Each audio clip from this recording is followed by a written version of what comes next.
That is significant. First of all, Charles, labor for life. I told you that, right? Well, so you have to believe.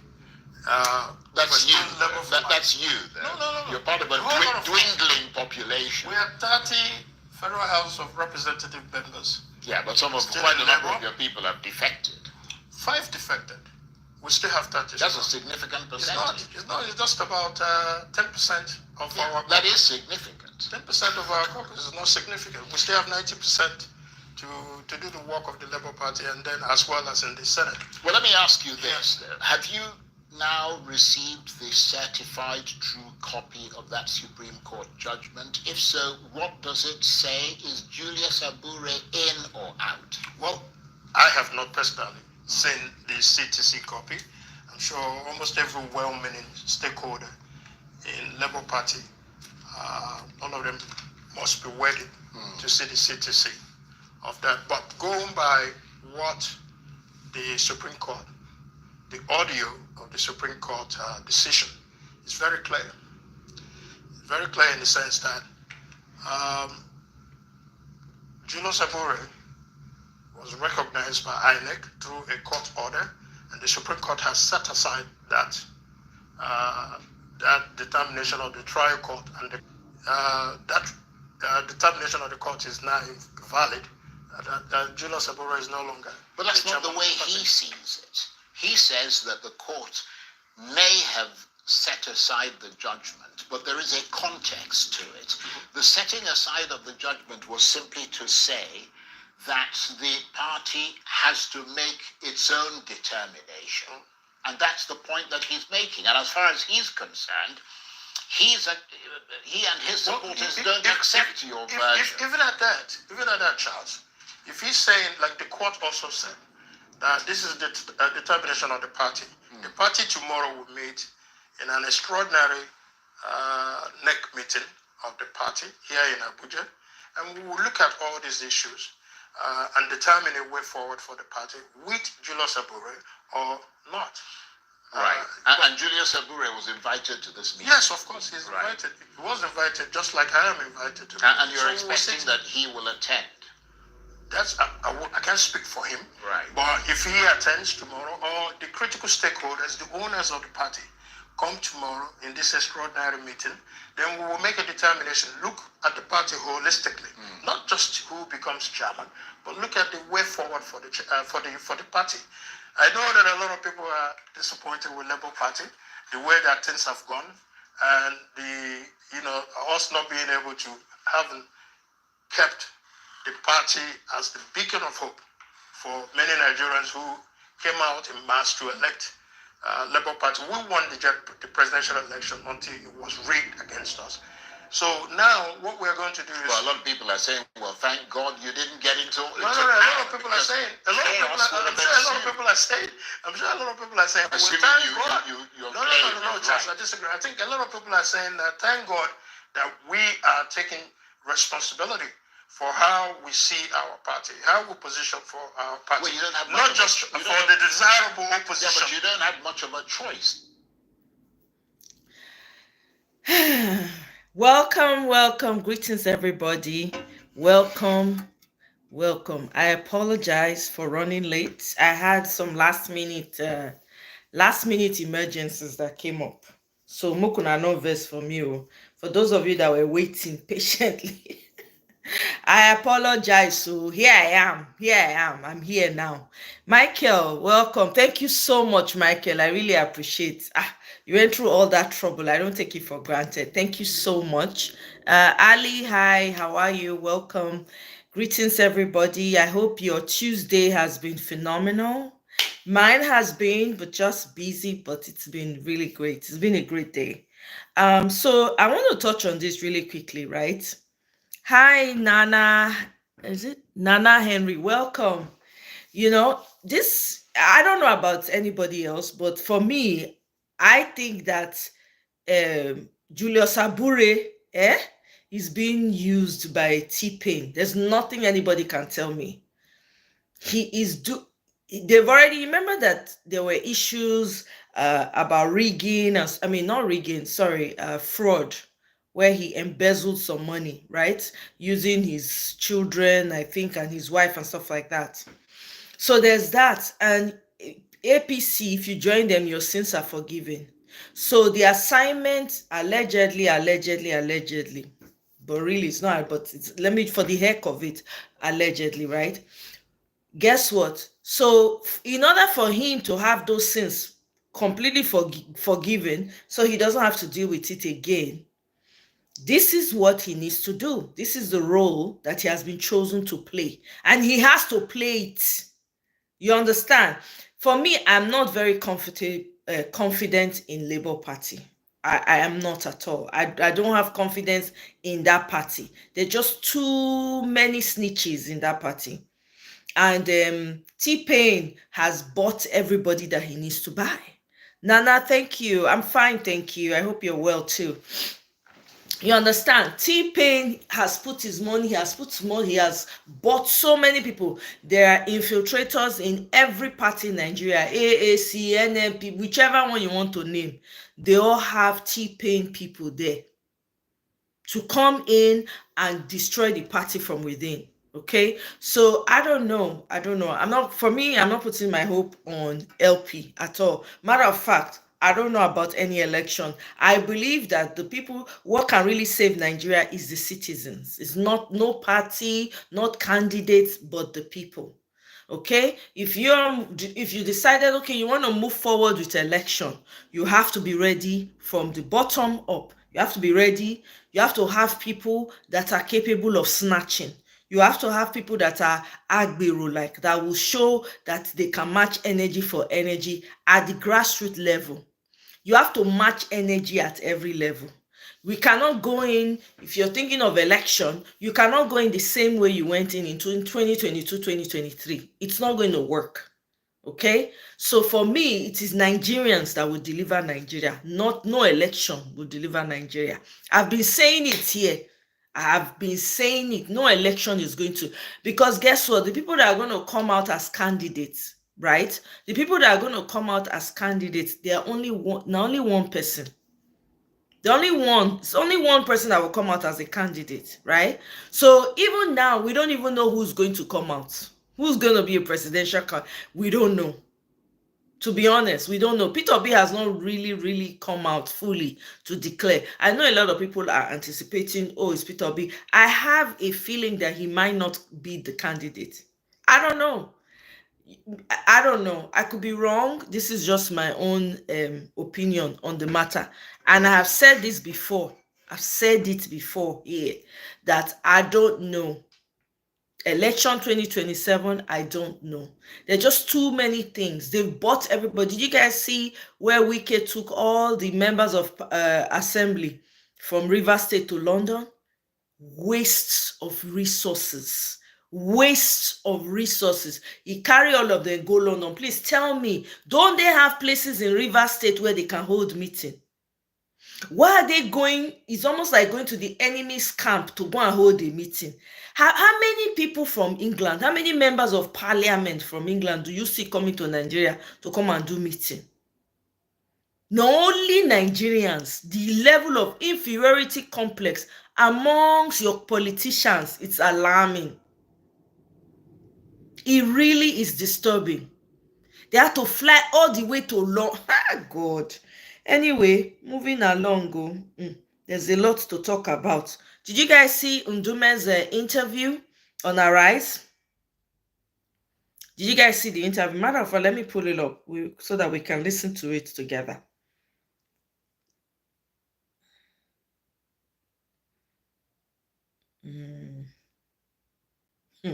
It's going to be hot though. I am anticipating a lot of people coming to come and fight him today. Hey, God damn. Sorry. Maverick popular political figure, Senator Ali Ndume, the thorn. Sorry. That's been piercing the gut of the political leadership in Nigeria, a rebel who has resolutely refused to toe the party line, a relentless campaigner who's become insistently vocal in his opposition to what he says are the excesses and illegalities of government. And once again, he's warning that Nigeria is standing on a precipice and that the cracks are now turning into fissures, with 3 budgets running concurrently, huge government borrowing, often without the approval of the National Assembly, and what he says are gross infractions on the federal character provisions of the Nigerian constitution, with more than 70% of President Tinubu's appointees coming from just one region, the Southwest. In the midst of all this, he says security is being ignored, with the horror of the killing of the Uromi 16 haunting Edo State, and now dozens more dead in a wave of violence in Plateau State, and with his home state of Borno witnessing escalating militant attacks and what appears to be a resurgence of Boko Haram and ISWAP. He's demanding that the government take much firmer control. But the administration has consistently accused him of spreading false information, saying he's provided no evidence to support his allegations, and he appears to be more interested in creating mischief than in supporting his party's president in building a better Nigeria. But he's typically scoffed at their suggestion.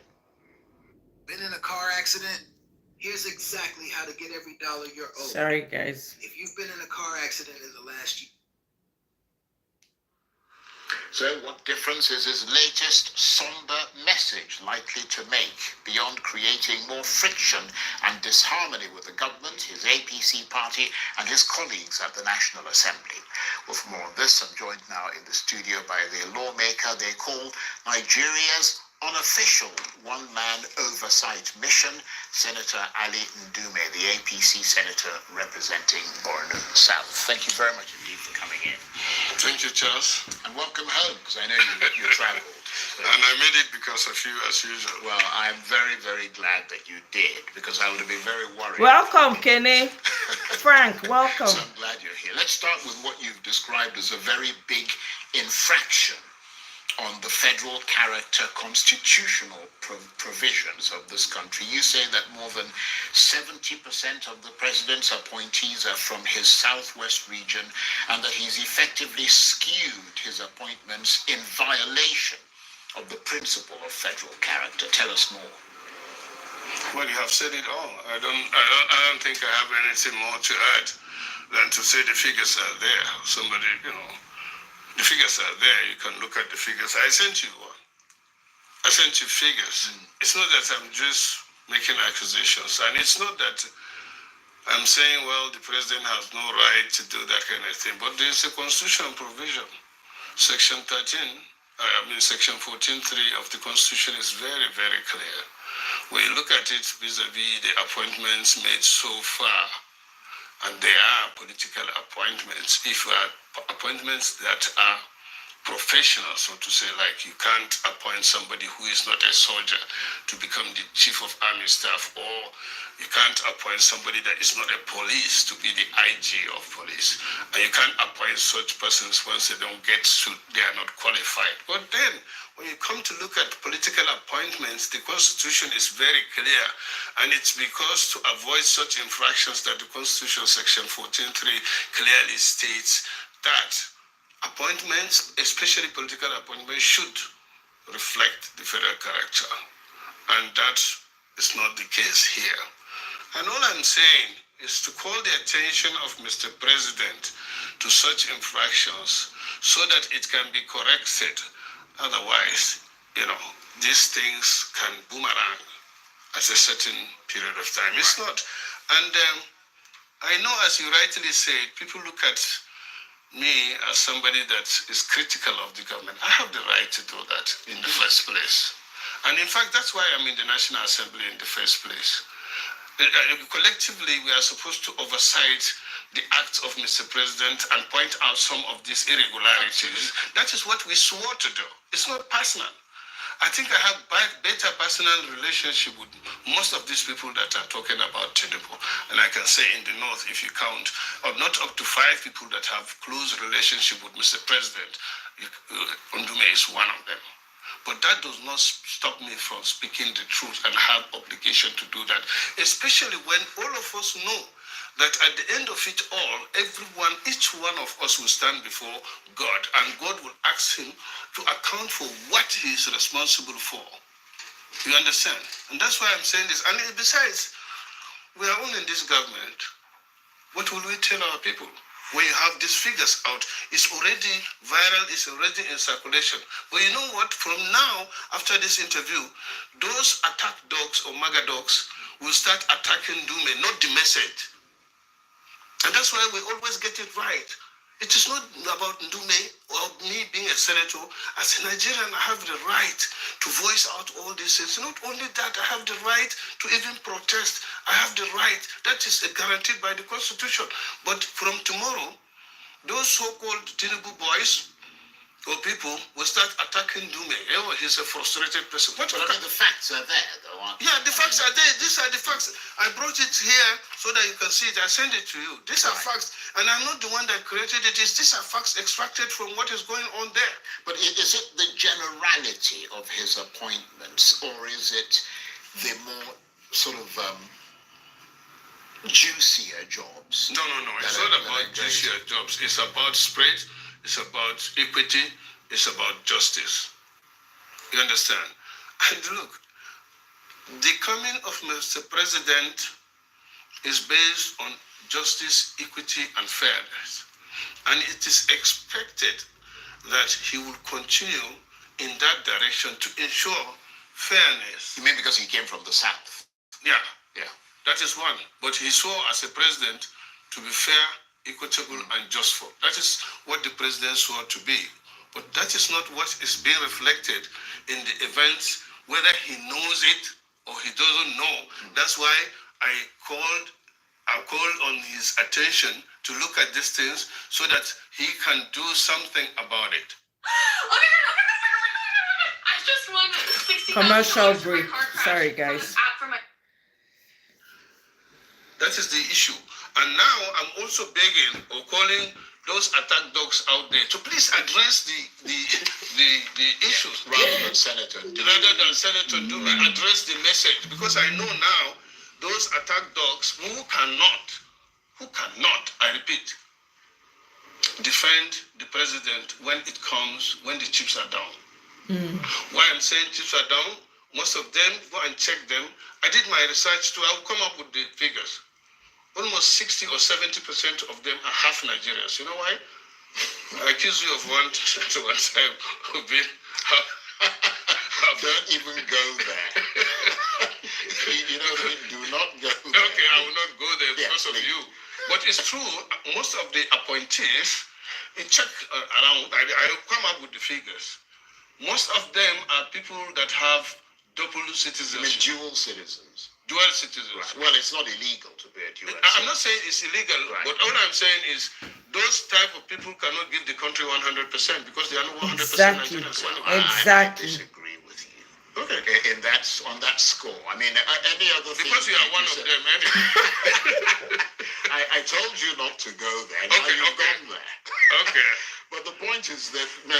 I mean, I think the real issue here is whether there is an infraction There is on the federal character constitutional provisions of this country. And you have provided evidence that seems to support that fact. But let me ask you something else, because you are a senator of the Federal Republic of Nigeria. You're a lawmaker. And part of what is involved in being a lawmaker is making just and equitable laws. It's not just a law. Because, I mean, if you look at it from a different perspective, people have a right to oppose a law that is not just, if it is shown not to be just. I mean, should it really matter where someone comes from as long as they are capable and competent in the job that they are chosen to do? No, not at all. Not at all. In fact, I stood, in support of that. I support the president getting, even if it is an expatriate, to occupy a certain position as long as it doesn't infract On the Constitution. on the Constitution. Right. But what he's doing now infracts on the Constitution, and worst of it, so far, not all, but so far, majority of those that are given those responsibilities are not discharging their So you question their competence Yes, as well. I did before. Right. And I still stand on it Right. because a ray of hope in the country under the leadership of those. So let me be clear. Now let me give you, Okay. for how many years? All we hear is endure, it will be okay, it will be okay, and it's 2 years. And now, the main purpose of government is clearly stated in Section 14. Security, welfare of its citizens, and of course, other things that follow in Section 14 of our Constitution. We are far from most of them, especially the issue of security and welfare of citizens. There's no amount of this hullabaloo that they are doing out there that if the president doesn't do something to make Nigerians feel and see, not to just hear and these figures turning out. No. There's this Hausa saying that if you tell a dog that there's party in their house at home, he would ask you to let me see it.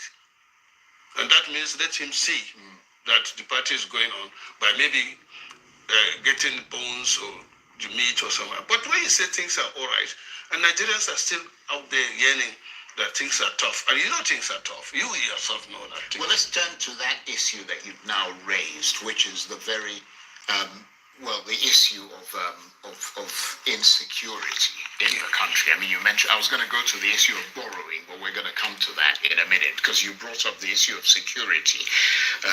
You've been raising the alarm, not only over the killings in Uromi and Udo State, the massacre in Plateau State, but you've also expressed grave concern over the escalating militant attacks in your home state of Borno and what appears to be the resurgence of Boko Haram and ISWAP there. I mean, just briefly tell us about your concerns.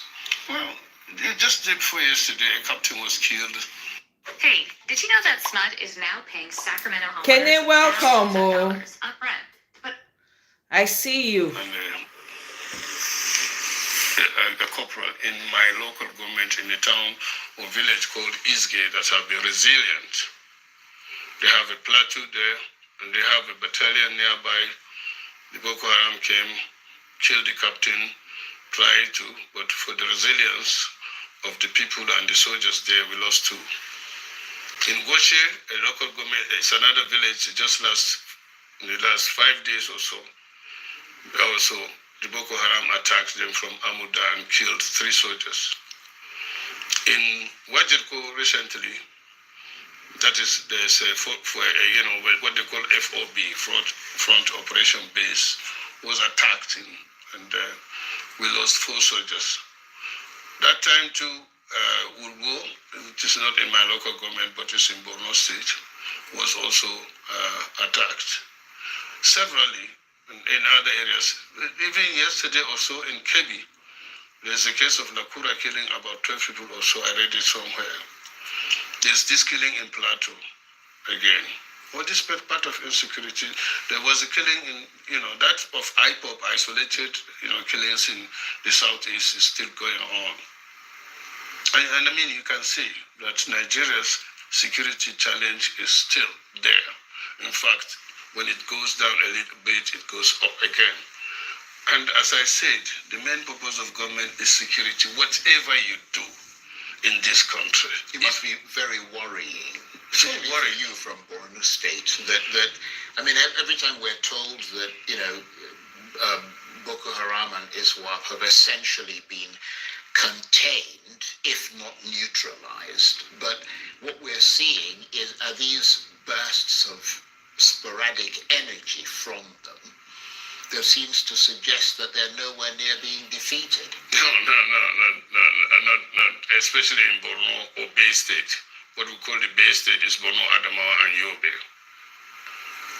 As it is now, today, you can't go anywhere in Borno.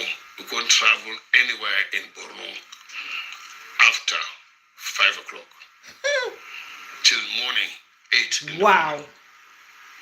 And it has been like that. But the only difference is that before, now, even after that 8 o'clock in the morning, you cannot travel freely without escort. But these days, there is an improvement that you can go somewhere, some routes without escort.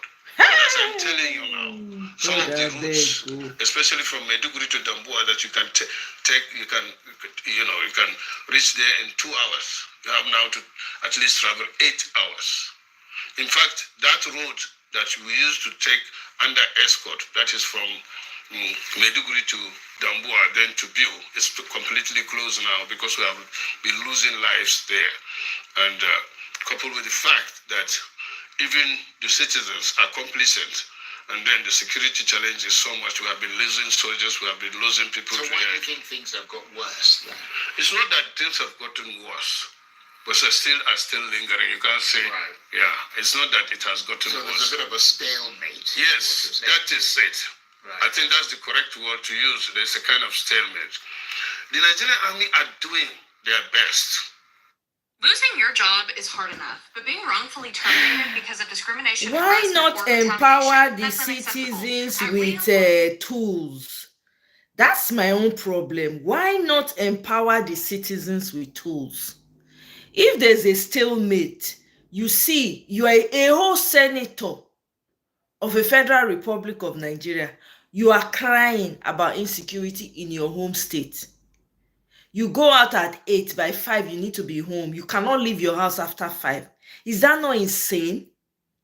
Is it not time for them to raise that bill on the Senate floor and say, let every Nigerian have access to pew pew? Because what is this? How can you just be losing? Hey, God. The, what's it called? The Plateau State governor, he came out. Muftang, I think it's Muftang, they call him. The man came out. He's saying I'm going to play that video, gave a speech talking to the international community that they're literally ethnic cleansing going on. Very soon, they might not have some communities that exist anymore. And you have senators, you have governors. Me, I don't understand. How can you just fold your hand and watch your people just being unalived? How can you? I don't understand it.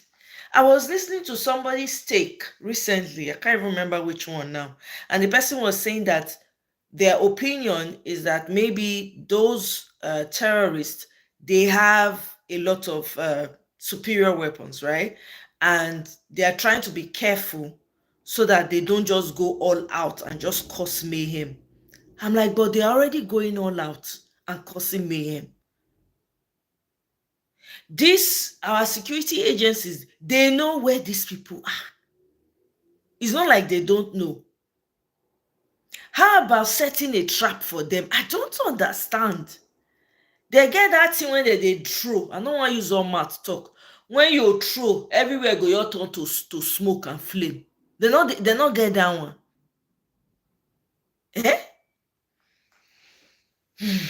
So we could listen to and finish. Sorry. I don't know about last week. I don't know about last month. Our soldiers that sacrificed their life, some of them are yet to be even paid the 70,000 minimum wage. And their daily ratio up to now, I don't know about last week because I am interested. I'm a Nigerian, I'm a senator. It's 1,500. Can you imagine? You can imagine what 1,500 to somebody that you just post from Port Harcourt sometimes. I met a young man from Bayelsa, posted to Bama, and he's been paid 50,000 then when I met him. 50,000 naira. Yeah, but I'm wondering, I mean, you used to be the chairman of the Committee on the Army. were you at one stage? I mean, I'm wondering what you were doing. Exactly. I was on their neck. You have oversight. I was on their The neck. Senate has Go and, oversight. I'm not trying to exonerate myself because we didn't get there anyway. But Buhari is alive. He knows how the pressure I did personally put on him, especially for him to approve the loan that we collected to procure the Tucano. That helped. Yeah, the Tucano jets. Yeah, that changed this. But right now, the truth of the matter is that our Nigerian or armed forces generally are not well trained, are not equipped, are not motivated, and are not armed. Do you blame them? If you don't do that, you don't get anywhere. I suggested at one time that if we can't do that in the shortest possible time, then one of the short-term solutions that the Chief of Defense staff came here to disagree with me, which is entitled to, is to engage the service of private military contractors, PMC. It's done all over. America, that is the greatest country in the world, they engage Blackwater, which is their non-contractors. The British Army do that. French do that. So with this problem, that can be solved, and it's in 3 or 4 or 5 black spots. You can address it by, engaging private military contractors and ask them to fix it. They'll fix it. And the Nigerian Army can engage itself in other things. But no, Christopher is my friend. We worked closely when I was chairman. That's Christopher Musa, the Chief of Defense Staff. Yeah, very good guy. Yeah, he's very intelligent. Yeah, but they are the pride, they have, I think I look at it as kind of pride or something. What's wrong with engaging private contractors to solve the problem? Well, you're in the Senate, and it is people like you and your colleagues who have to assess the situation. I mean, that's why you guys are elected to go there and then put pressure on the government, or even change the law in order to make that mandatory, or mandate the government to do that. But you mentioned loans. About the Tucanos, which is that brings me to the other issue that you have raised, which is the very high borrowing by the Tinubu government that's taken place over the last 20 months or so. And to be fair to you, it's not just you. Several leading economists, chambers of commerce, etc., have also expressed concern over the rising debt. How serious a situation does this look like from your point of view as a senator? How much of a national crisis is it? Well, sorry, guys. I will say that I'm not against borrowing. Even the greatest countries in the world, America, Japan, China, all are big borrowers. Can these people stop comparing themselves to countries that know what they are doing? Physical, tangible, and accountable projects that you spread and pay over time. But my worry is not even in the borrowing, it's what you borrow for. Let me give you quickly a rundown of what I checked. You see, in June 2023, $500 million was borrowed for women program to scale up what they call NPWPSC. Can you see that? Can Nigerians see it? No. Where are the women? Hey. Then on June 23rd, the same day, $800 million was borrowed to cushion the impact of high petrol prices after fuel subsidy removal. Wow. How? Where? Then on September 23rd, 2003, under the same government, $700 million was borrowed again for Adolescent Girls Initiative for Learning and Empowerment. God damn. Then, on December 23rd, the same thing, $750 million borrowed through what they call renewable energy scale-up. Then June 24th, 2024, $1.5 billion was borrowed to support Nigeria's reform for economic stabilization to enable transformation. Wow. That one sounds very spurious, I have to be honest. Okay, you see, then in June 24th, $750 million again was borrowed for immediate financial and technical support for efforts to stabilize economy and to scale up support to the poor and most economically. Where is it? Homeowners, if you Hey, Oluwa, just stop what you're doing and watch this. so far, On 4.950 September, billion. That particular one, that they've been making payments to a lot of poor people. where are the poor? Where are the poor people? Their cash transfers and things. How much? Look, whenever you're doing something, Hey, if it is true, somebody will come out to say thank you. Are exactly. these loans, are they approved by the National Assembly? I mean, do they Great pass question. through your Senate for No, approval? what passes through the Senate so far as this is these are itemized. Right, the bulk of it passes. No, the bulk, you don't pass the bulk, you pass the itemized. If, for example, Right. before. So were all these itemized? No. Michael, Not to my- So you're saying 4.950 Not to my knowledge, Because I know that or Because 750. amount 4.9. in the Yeah. medium-term expenditure framework. Right. It's something that they bring and we look at and maybe approve it, but that is 4.9 not to say it's a billion. blanket. So you're saying these things are have bypassed the National Assembly. That is it so far. The reason I say that is that I know that in November 2024, the Senate approved like, I don't know, 1.7 trillion naira or something to that effect that the government had requested, which is like No, it's not. Charles, get something it billion clear. Before you dollars. pass the budget annually, there's the midterm expenditure framework Right. that must come before the National Assembly for approval. These are the things that the government is anticipating to spend, but that is not to say that even if it is approved, it's a blanket approval. No. Right. Every item, every of this must be accounted. Yes, no, Right. because you need to ask questions. How are you going to do that? How is it important? And when is the money? What are the terms? All these things are supposed to be discussed first before you engage in it. That is the National Assembly approval. But as I said, when you total these borrowings, the figure I got here is about $9.45 billion, which translates to about 13 trillion. And as I said, I mentioned most of them. These are items that are either intangible, those items are not, it has nothing to do with infrastructure.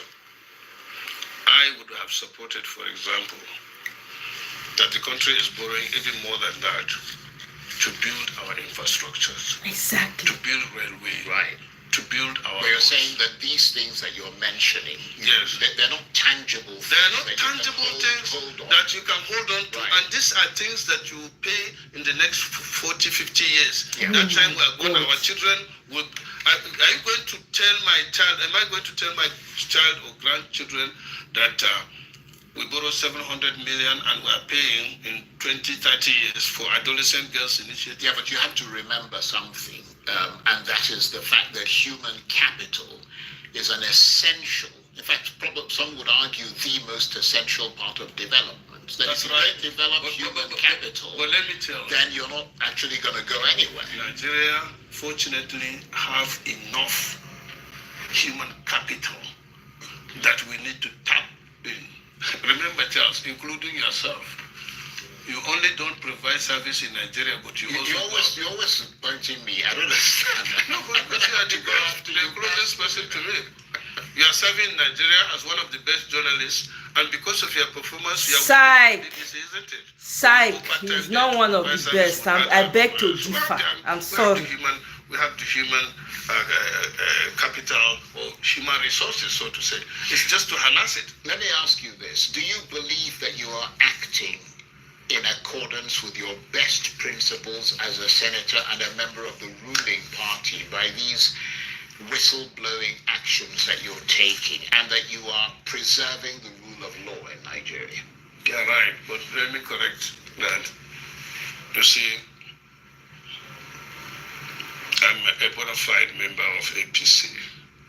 In fact, one of those that signed onto the initial formation of APC. And Nigeria is my country. And as I said, I don't have any other country. Well, you've made that point emphatically, and I always get worried when you start going in that direction. Because no, I promise not to touch you again. But let me ask you, because we're running out of time. Time has been galloping ahead. I mean, how does all this, because I remember, I noticed you mentioned somewhere about 2027. Does all this play into 2027? I hear them talking about 2027 all the time, but for me, I'm not. I'm talking about today and at most tomorrow. I'm 65. I thank God for my life. All these people shouting about 2027, they don't believe in God. Here's how to legally force insurance to Did pay you for guys a hear car that? accident. You guys say all those shouting. Even as a passenger. Wow. Because 2027 is a year ahead. And we don't know whether Ndume is going to be alive then or even the president. And they are busy shouting about 2027. That's a We great have not point. finished- Wait now, we have not finished with the mandate. We are just 2 years. In fact, Exactly. the president is not 2 years old. And you are talking about 2027. Let him finish. By the time the president is performing very well, and Nigerians are happy, people will come and start talking about competing with Mr. President. I'm To be telling automatic. you. But as it is now, they keep on talking nonsense as far as I'm concerned. Because, as I said, 3 things will determine whether this government is going to succeed or not. 1 is security. 2 is welfare of its citizens. And 3, that is related to the welfare, is the economy itself. If it is not performing, then you can go and be talking nonsense. It will not work.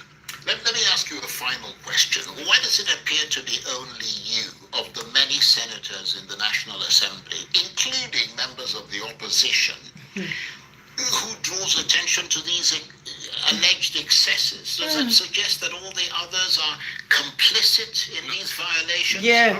No, that is not. I'm Mohammed Ali Ndume. God created me differently, and I'm going to account for my actions. If everything is to go the way I want, there would have been only one person in the Senate, and that's me. But that is not. So we have 109 of us, different senatorial district, different makeup. God does not create 2 persons at a time.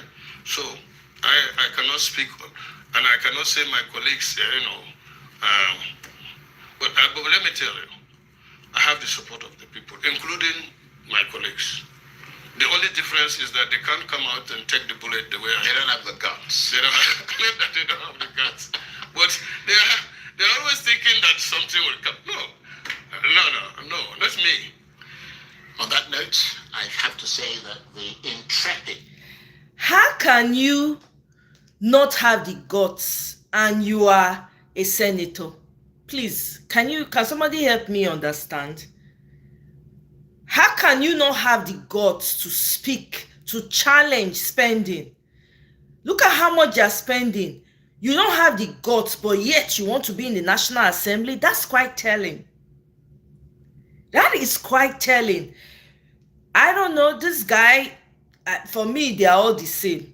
For he just said he's APC, they are all the same. Okay? I think they suspended him one time because of coming out. And I remember somebody saying that during Buhari's time, he didn't say anything. They were all quiet. Because it's now somebody, unfortunately, is still paying that is there that doesn't have a clue. Their mouth is now running sharp, sharp, sharp. Right? But at least he's saying something. And this is a great question. Only him. And they claim to be senators. Are your senators not supposed to be fighters for you?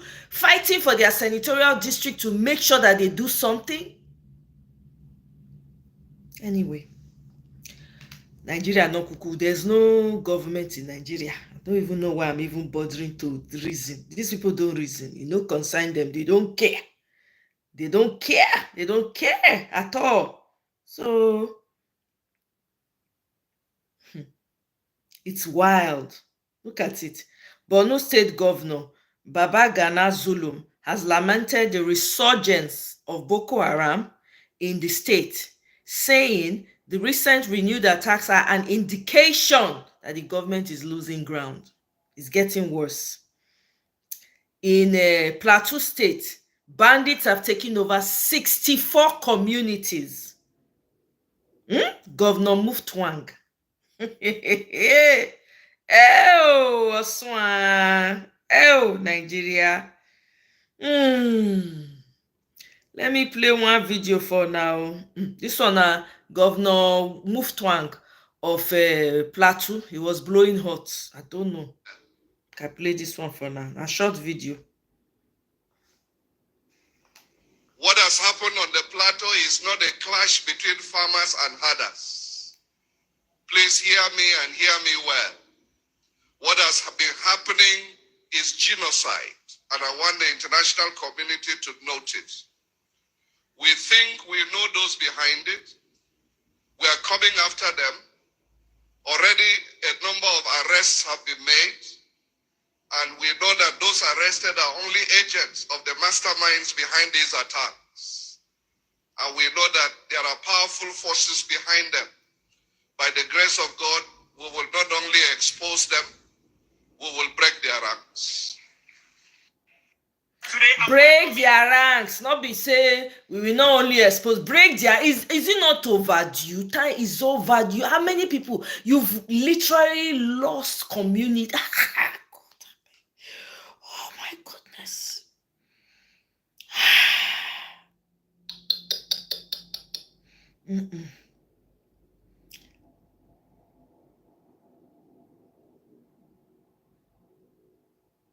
Mukuna listen, oh.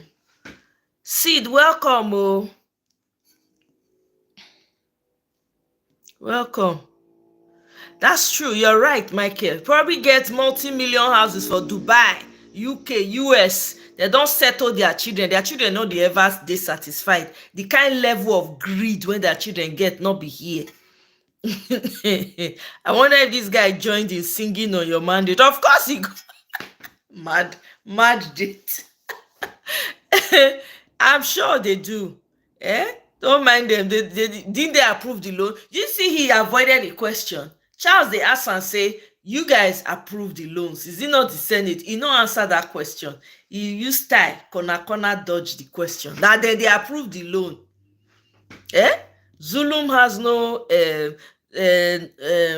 Ndume has northern privilege. He has been okay.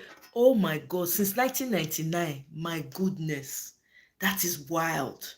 Yeah, that's true. He has northern privilege. That's why he can talk like that. It's a shame that we even have what is called northern privilege. As a human being, you should have the privilege to speak for your people. My God. You know what? Southern leaders have failed woefully. There shouldn't really be a northern privilege if the southern leaders were stepping up.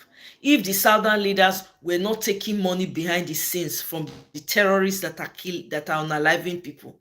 Now greed make southern leaders be like say they be mumu. They are just titular heads, just rubber stamp. Greed anywhere belle face, they know the fit talk. You not see Wike go they talk like say he want vomit on top of person. He go dey talk every side of him mouth. Now they talk. He go vehemently say no go do something very next day, depending on how much you give him. He go no. Southern leaders are weak. Let me just put that out there. They are the weakest and the dumbest I've ever seen. They do not stand. If Southern leaders knew what they were doing, you see how North unite. You know why it be like say they get northern privilege? Because they know how to come together. They know how to unite. Southern leaders don't know how to. Greed, ego, anywhere belle face, kiss asses. Now full Southerners, now full South. That's why. If you gather sit down with Southern person, say this na wetin I wan go do, they go behind, go do another thing. That is the problem. If not, we would have had a thing such as Southern privilege, because now there the resources dey. Now you suppose ganu, now you suppose get mouth pass. When you dey talk, Northern are supposed to dey shake.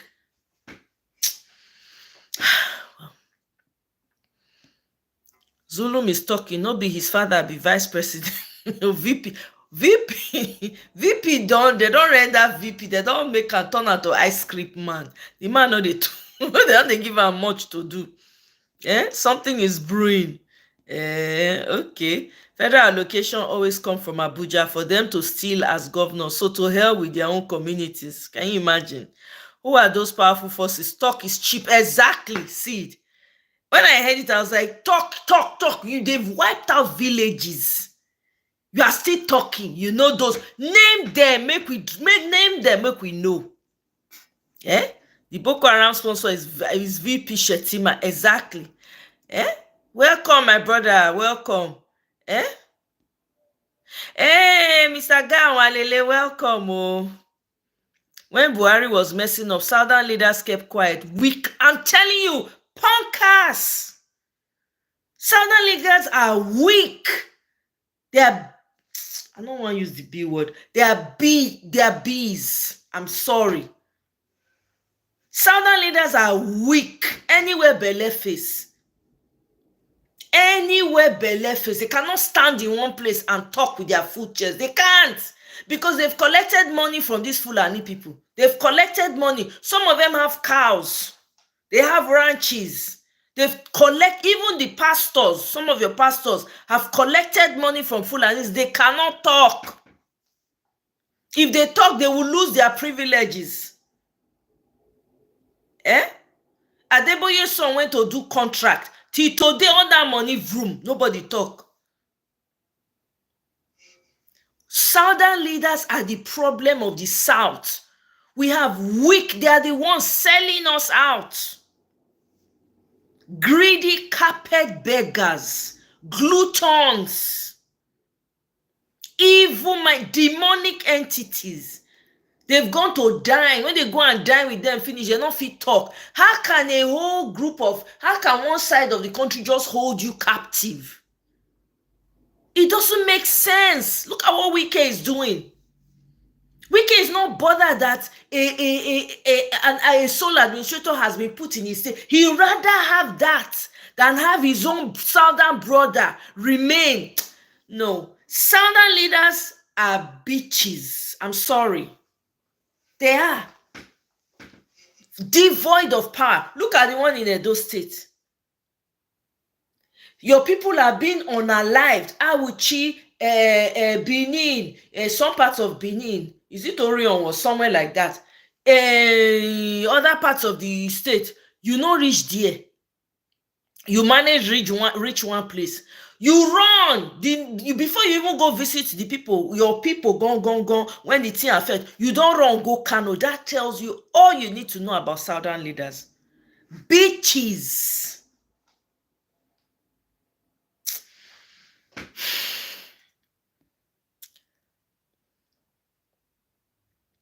They know who is spying them. They will be forced. They'll be forced to name them. Zulum. Exactly. Make it talk. All this we know that. We know we are tired. Talk. Say it. Say it. Let it come out of your mouth. No, we know the fight when we fight. Let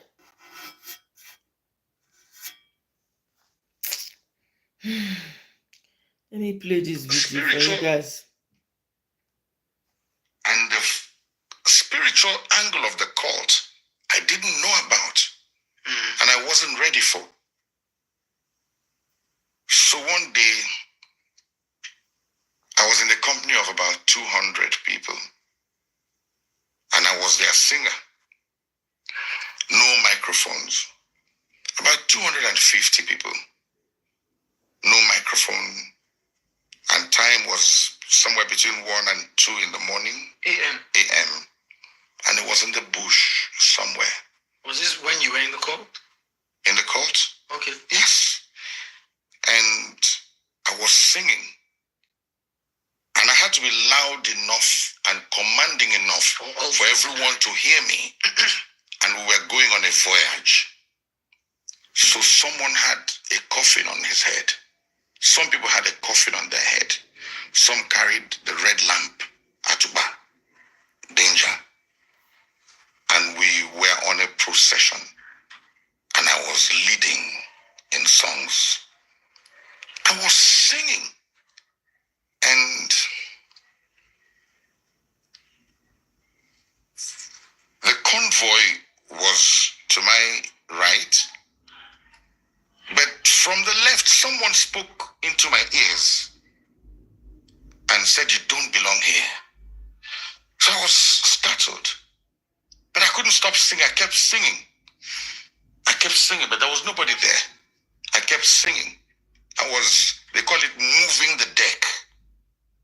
So I was singing, and the procession was moving. And these were young men and old, ready to do damage. There were 60-year-olds there. There were 70-year-olds there. There were 20-year-olds there, 30-year-olds. The cult is a leveler where people were united by a cause, not tribe. A cause united in such a way that tribe could not divide.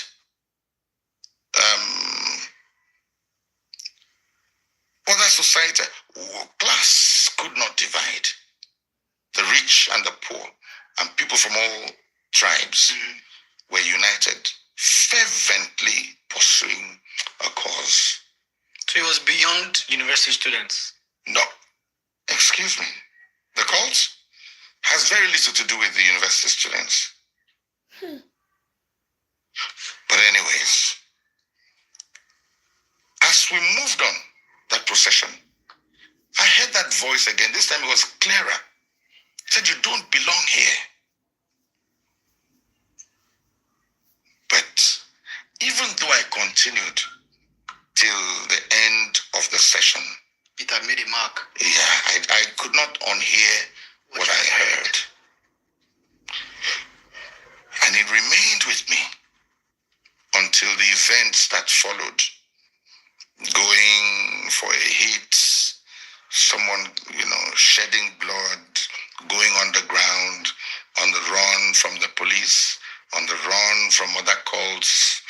I was in hibernation. And at this time, I was a lecturer. I was a teacher. You weren't even a student. I was a student and a lecturer. I was lecturer. doing a PhD. A master's. That's And also, sorry? If you're a PhD student, you're pretty senior already. Now, I became a teacher, became a lecturer in University of Lagos at the age of 24. So, old, yes. Young, yes. Experienced, yes, even at 24. Even though I sang till the end of that voyage, that voice stayed with me until it was from hibernation that someone invited someone to church, not me. I overheard. And churching was something I hadn't done in a long time. But I was bored stiff, so I tagged along. Right. Yeah. You were still in hibernation at this time. Yes, I tagged along. I was tired of coming out only late in the night and looking over my shoulder every 2 blocks. Right.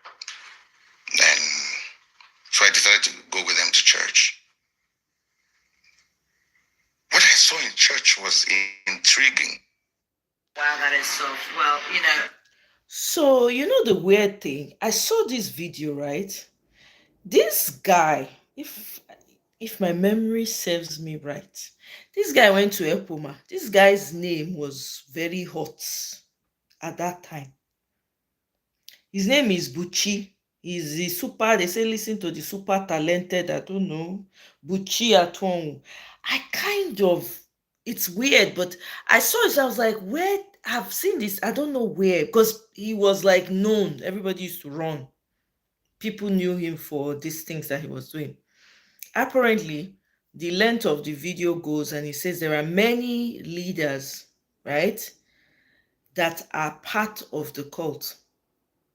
Okay? You guys, we mentioned it, we talked about it briefly yesterday.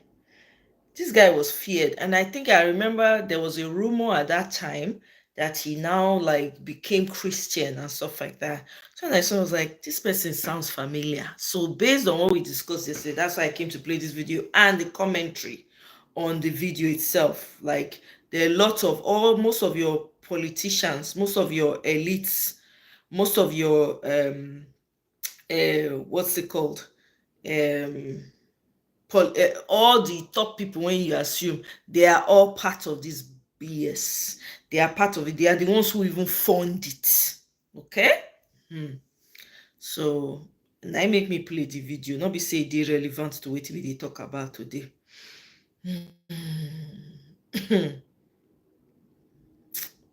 Now wait too. They come. Get another video. Oh yes. Make I play. Welcome back to our final session of the Concentrated Investment Summit. And before we go into our plenary 6, which is our mitigation and adaptation session, we're very honored today to be joined by Mr. Peter Oakley, Sorry guys. who is chairman of Next International, who will be delivering an address on The Africa's lighting. Sorry. If I could invite Mr. Oakley to I'm sure you guys have heard this before anyway. I'm sure you guys have heard. This is PO in the Commonwealth thing.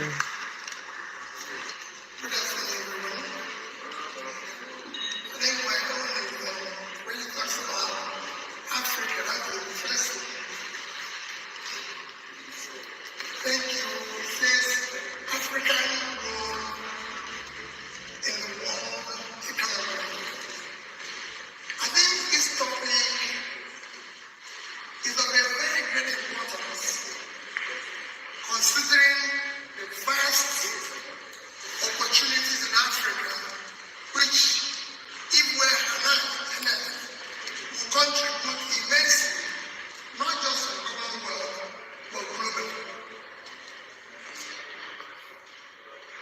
Today, despite what you can say, the vast potentials of Africa, Africa only contributes from WTO about 2 to 3% of the world trade. And of course, it's about 3% of the global GDP. If you compare Africa to other continents, you just see difference. Even in per capita, which you use to measure poverty and everything, you find that Africa is nearly about 2,000 when you compare to the nearest continent after that, which is Asia, at about $9,000. Despite that Africa today is the second largest continent in terms of population of nearly 1.5 billion, but especially with the highest number of youth, or what you can call working age population of nearly a billion. No other continent has that. And of course, Africa has a huge hectares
Africa can actually be a net exporter of food and contributing to the world. People always say to me, oh, I always give them an example. Bangladesh today produces about almost 60 million tons of rice. And Bangladesh is just about 148,000 square kilometers of land in terms of land space. And with a 167 million population, they have, you can see, they hardly have the space. But a country like Nigeria, we have about 923,000 square kilometers, which means we have about over six times Bangladesh size. And yet, we not produce 10% of what they produce in rice. So you can see there's so much room for agricultural productivity. And if we can do that, not only will Africa be able to feed itself and become a net exporter, but if Africa moves to the next stage where they become more productive, especially in manufacturing and value added in their raw materials, you could see that immense potential clearly. We will contribute a lot in the new order after Trump, being a net exporter of finished goods, everything. And mineral resources is the same thing. If we manage the mineral resources very well, value added, you could see Africa contribute meaningfully to what will come after Trump destruction.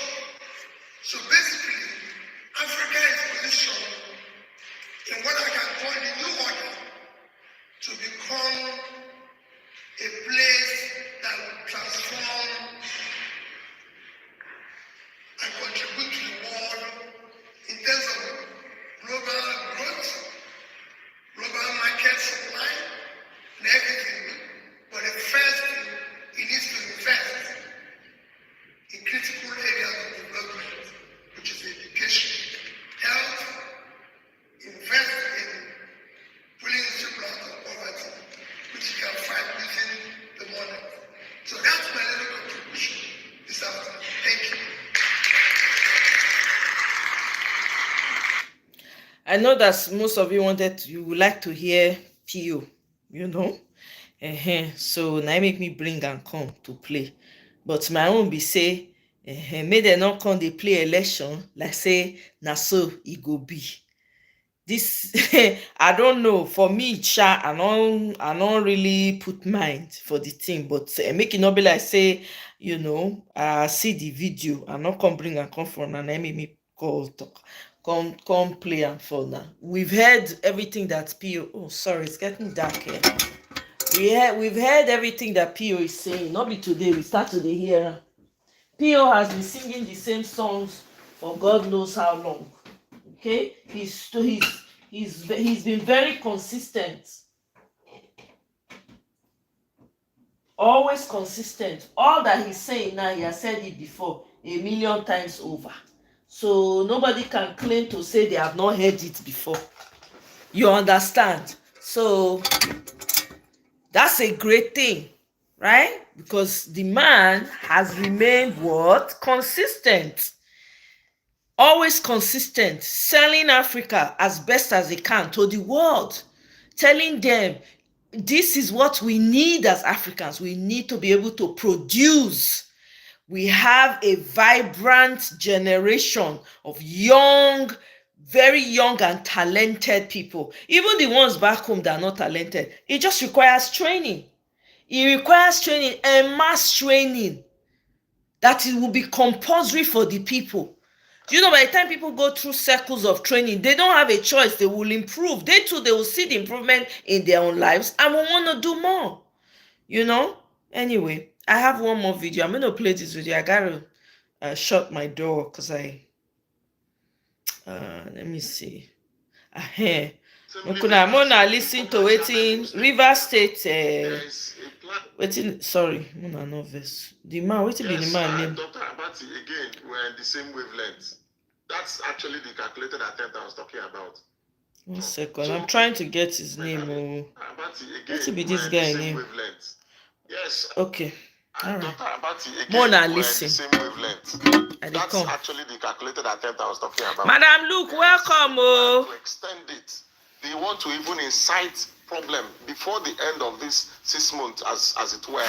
They want to incite a problem that the president will make another pronouncement. And of course, you know, if there's any extension whatsoever, it calls for the end of the administration. So if you see there's a school of thought in politics they call body language. If you see the body language, you know that this is a calculated attempt where they are setting aside all the subsisting projects, suspending board, parastatal agencies, doing all of that, going for budget presentation, even though it's enshrined in the constitution. But someone that was sent to come and restore peace, till now, what we're seeing is they even planned also, like, because we're here, the practicability of whatever they are planning, we also get from the grapevine. They even plan to institute a sole administrator at the local government level. All these are their calculated attempts. But I tell you what, we don't want to join issues because all this is to incite. You keep saying they. Who are these they? The specific. Who are they? You know, they are very few. They are just name them. Just identify them. The former governor, the current minister of FCT, and his cohort and his goons. Yes, you know them. The former governor, the assembly members, the former chairman whose tenure elapsed, and the governor pronounced the caretaker, as it were, before the election of this former defunct local government chairman. So that's the people I'm talking about. We know them. The issue of River State is between the former governor and the governor of River State. And because he's seen, they are more or less perplexed with the achievement of the governor, they want to distort the administration. So that, because between now, all these things is geared towards 2027, I'm sure you are aware. And we are that's so that His Excellency will be meddling into this kind of matter when there are so many areas in Nigeria that has more burden issues, more pressing needs. People are dying. You just interviewed the former minister Solomon Lalong. People are dying every day. There's no state of emergency, but in River State there's state of emergency where we never had anybody hurt. Are you recommending a state of emergency in Plateau State? No, not at all. I'm telling you where we have worst case scenario. River State, people are going about their business. That's why you see every common person on the street is calling that His Excellency should rescind on his decision and call back the democracy we voted for. What we bargained for is democracy. What I'm saying, I'm just comparing with what you have elsewhere, where they have worst case scenario, and yet no pronouncement of a state of emergency. But River State, that everything is seemingly better, especially for the youth. Just look at the scenario, the former government, and this is just like vicious circle and spiral circle. Those people, you see the nucleus of people they have around the former governor. There's nobody you say this is a youth that have been made from this government or been given opportunity. But today, you have employment. The last employment we had was 2,000 medical practitioners. We had the other earlier one for Ignatius Ajuru, 1,000. We have 54 projects ongoing and completed by His Excellency the Governor. All this is happening within the framework of the 2 years. All right, now. Or less than 2 years in office.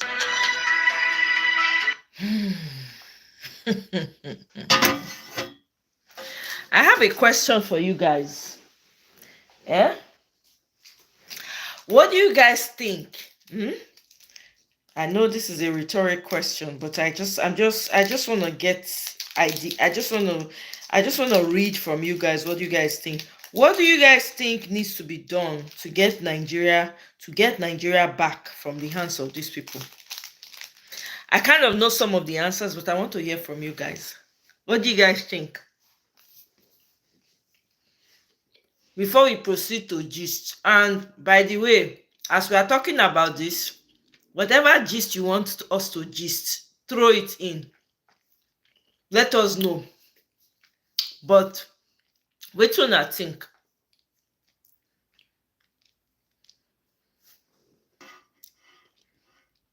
Wetin dey happen for here?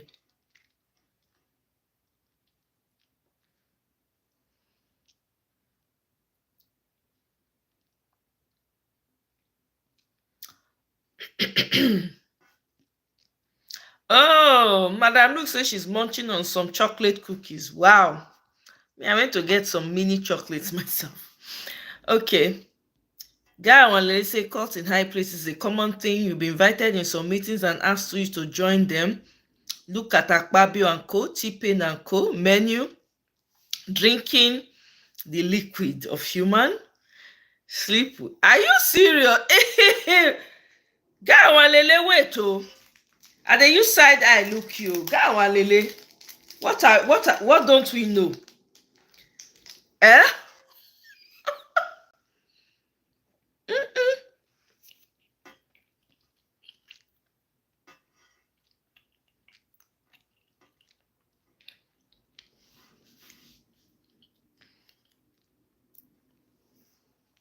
Yeah.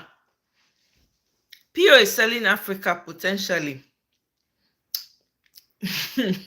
Meanwhile, T-Pain, we don't know what he's doing in France. He's enjoying some foie gras and champagne in Paris. That man go fit drink champagne, so. It starts in 15 minutes.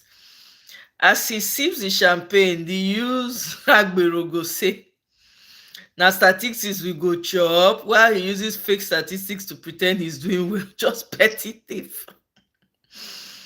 Plenty grammar, wavelengths and calculated at 10. Satan as una do well. I'm telling you.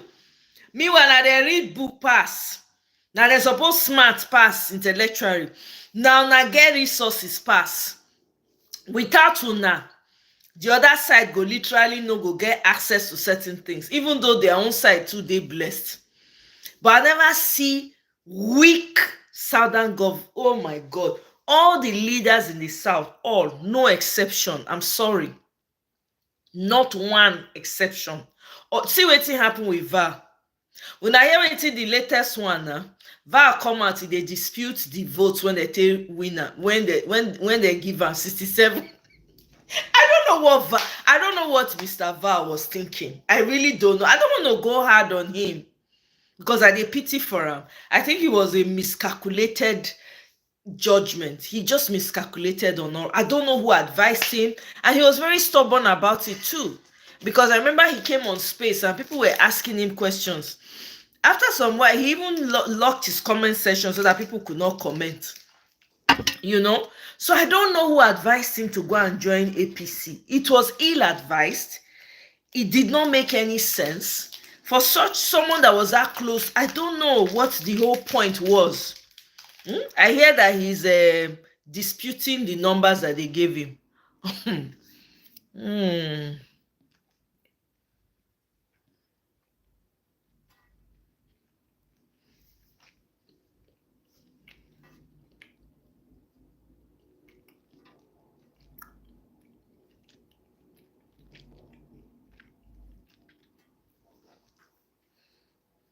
Mr. Guy, you say he tries to put Abati in his pocket. Is Abati not in his pocket already?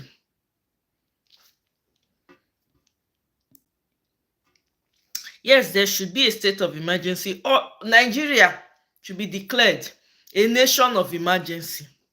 Walai. We dey battlefield, we are fighting war.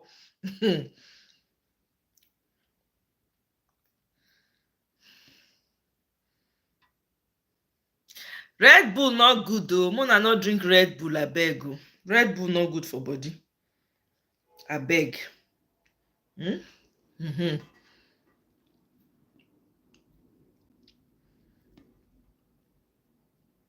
We need a political party to strategize and fight for every. But where are we going to get the political party? We cannot register any new political party at this time, Sid. We can't. Every political party that there is that it has been infiltrated. There are people that are probably paid to go and join those parties to cause problems. I don't know, because I don't trust Labour Party. I'm sorry. I do not trust Labour Party one bit. You already see Abure has already put up a fight. Even that lady, what's her name, in Lagos, the Labour Party person in Lagos. They said they went to her office, jazz, knife food the office. Hey, God. And a pastor, Shebi I dey tell una, my father was right. God rest that man's soul. Hey, God abeg o. Yeah. They said there was jazz all over her office, and she's a pastor. Eh? For every stage, and fight to strategize and fight for every stage. I agree with you, but how do you get a new? There's no way INEC is not going to take a new political party at this time. I think that mistake number one, immediately that election happened, nobody came out to fight. The number two mistake, immediately we should have formed whether obedient party, whatever they want to call it, immediately, and position people within it immediately. And that's what they could have done. This one, trying to manage what has already been taken over by these people, I don't know. Okay, thank you, Sid, for that suggestion. Look, I know, because I've been around some of the strange and dangerous fellows. Oh wow, good people warned me. I've outsmarted them and run away. Okay, wonderful. Thank God, though, Mr. Guy Wanlele. Thank God for that. Val is living in Valentine Land. That was a terrible move. Now he's fighting. Why are you fighting 67 votes? That's what they decided to give you. You even lucky say they give you 67.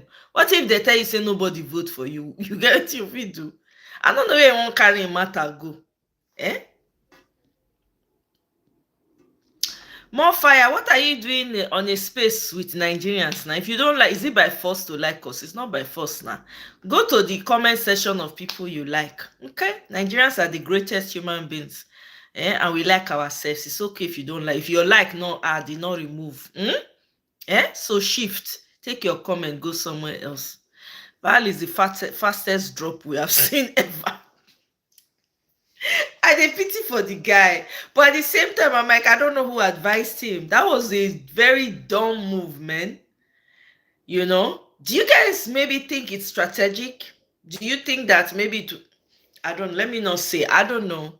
But I just feel like, man, 67 votes, and then he's trying to challenge it. They've already told you they're going to give you 67. It's something that they already been prearranged. It's not as if there's nothing he can do. I don't know why he thinks he can fight them, Sha. You want to fight with demons? I don't know. Anyway, in their own party, in their own house. Hey, na real power menu layout for us. It's all even past Hollywood, Nollywood imaginative brainwashing. Every day, one suitor saw that Frank. Your stats are higher. What can I say now? Now so, now the real one. The real people, when they real, not be all these bots for social media. More fire. Why don't you like Nigerians? What did we do? We see your boyfriend or girlfriend. Maybe person snatching boyfriend or girlfriend. It's possible, because Nigerians are hot everywhere, especially the men. I remember somebody asking me one day, Oyibo guy asked me, say, why Nigerians not they like to date outside of their race? And I say, no, not be like that too. We just get high expectations, like the way we're raised and everything. Oyibo people, they do the way, like that generosity when Nigerians get, and the expectation from, say, you date with man. So not be say they not they like to date. Most Oyibo people, when they date Nigerian women, they have to be that way to get the Nigerian woman. unless the woman na person wey be say I don't know, for lack of better words, some of them they desperate and you'll find anybody say, okay, I won't be with this person, and they don't care about those things. But normally, most Nigerian women that end up being with people outside of Nigeria, they're always going for the best. Let me just put it out there. Nigerian women know how to pick the best outside of their race if they choose not to date Nigerian men. So it was not like, wow. I said, yeah. So not be matter of choosing. Say that they had, and girls they rush Nigerian men. I say they rush them now because Nigerian men sabi lie to you. They go lift you up, put you for cloud. You just say, more after you nothing, no. They go sweep you off your feet. When they sweep you off your feet, finish. When they want to drop you now, so they'll take drop you, bam. Some non-Nigerians when don't date Nigerian men, they cry for TikTok. They share their story. They even get group. They get group. They will come do their TikTok space. They will come. They talk about the Nigerian men when they date. How the Nigerian men take deal with them. One time I bumped into one of the spaces. I just they listen. I laugh. I roll. I fall down for ground. They roll for ground. I said they not advise these girls. Nigerian men. One Nigerian man they toast am. The guy nothing when he ask for when the guy don't give him. He don't know say the guy don't marry. That person cut and say, "Oh my God, didn't you find out? Didn't you know? Didn't you do your what's it called check whatever?" Check on the person with their name and all of that. The girl say it happens so fast, stuff like that. But anyway, I digress. Val has seen APC evil. It is beyond what he thought. But he's fighting. I don't understand why he's fighting. Why do you want to be fighting evil of that level? May Val go enter house, so I beg. He has family. Where is the evidence of the jazz? Sid is looking for evidence. Mona show Sid evidence, so no wonder we have pastors like Adeboye. They don't. More fire. What are you mad about? I don't understand. What's your comment all about? You say you don't like Nigerians, so what are you here for? What are you here? Why are you here if you don't like Nigeria? We know the first like on anybody. If you don't like us, we agree, we accept. But we like ourselves. Come on for the comment section. You don't want to come out. I don't understand though. Michael, you can do a show every day about matter plenty and scary. Nollywood can't keep up. Wow, that's crazy. You have the menu to gist all night. Nigeria matter no get solution, I beg. It gets. Madam, look, you just blank out for that one. I understand where your position is, but there's solution. We just have to get ourselves together. There is a solution. Big boy, welcome. Say they don't run Val Street. They carry Val Trabaye. They lure am. Take picture with the daughter of the where she take call her name, daughter of the president of Nigeria. Hey, see the woman, even her face, her body language, you know say he reluctantly do am. You can't feel say they can't give you, can't they smile, you can't say true, they don't accept you. Wow. they take her run street, so big boy will lie.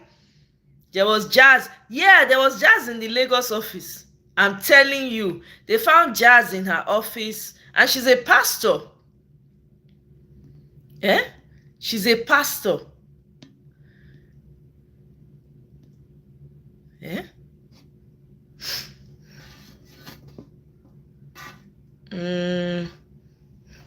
AI is on his own. Who is supporting him?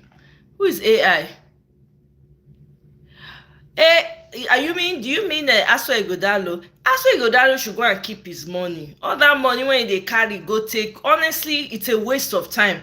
I don't know who's advising him. It's ill-advised. I just think he should just forget about it. He should channel that money to proper use. Honestly, he should do what Peter B is doing. Go to communities, I mean, in our community, for instance, there's a lot of work that needs to be done. He can start there. I don't know who's advising these people.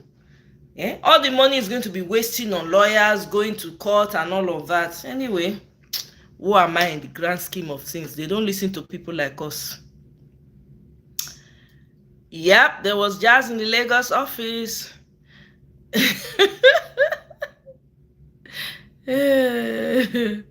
Oh my God, Michael. Nigerian men may have done same thing. Valentine. They raised the man, dropped him fast. T-Pain bad though.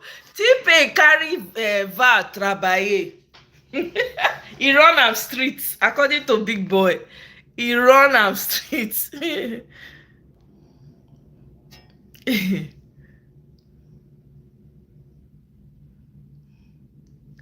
Yes, now Nigerian men are known for that. You need to hear these people when they are telling their tales. Oh, hey, you go laugh. Some say one come, he talk say he get one Nigerian man when he dates, the guy go fly her from wherever she is, go come meet am anywhere in the world when he date. Clearly, na man wey get means.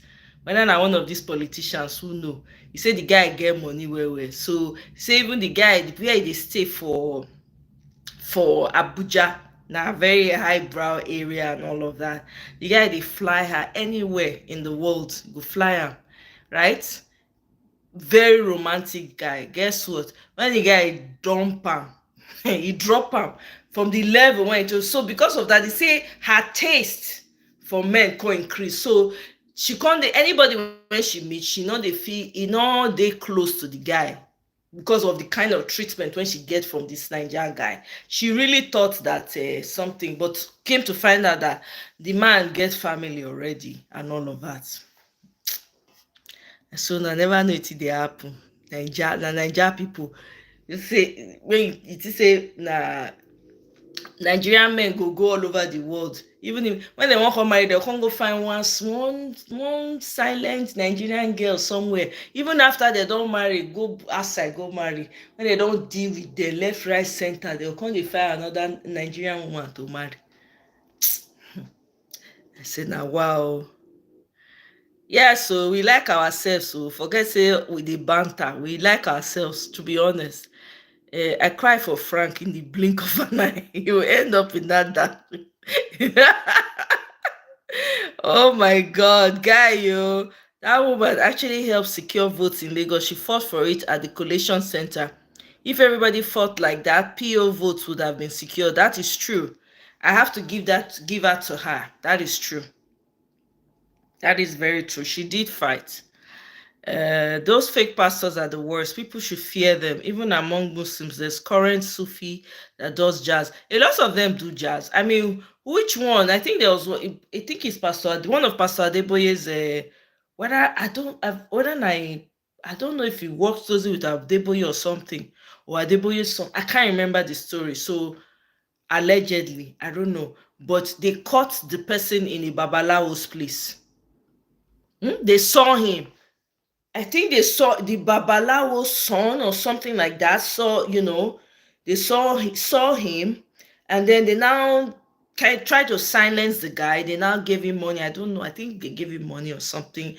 They now got him. They now and talk to him about being a pastor, a Babalawo's son. No, the guy not be Christian. Just okay, make it job be pastor to cover him up. I think they now made him a pastor, and then at the end of the day, they kicked him out.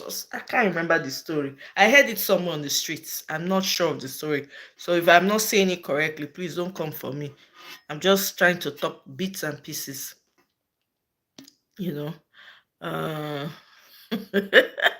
Akpabio is same thing. Yes, that's right. Hey, Lily, long time. Welcome, sis. The babe no say the Abuja guy they use them to take the deal.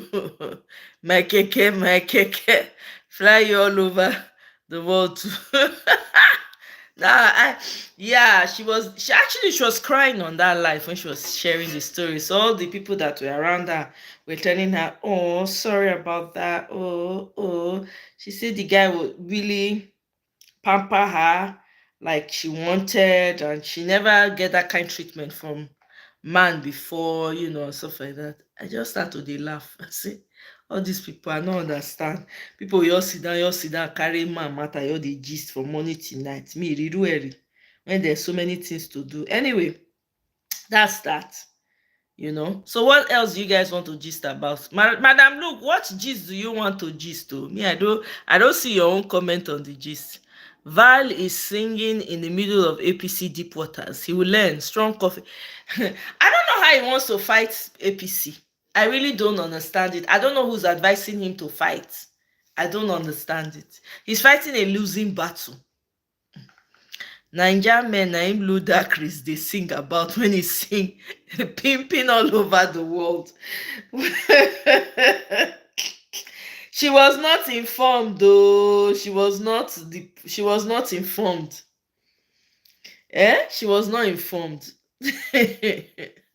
That's the problem.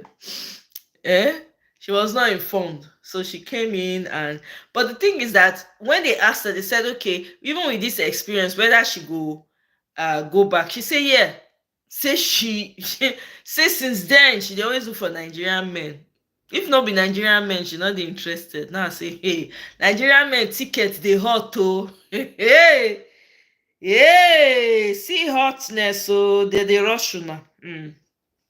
If only they knew.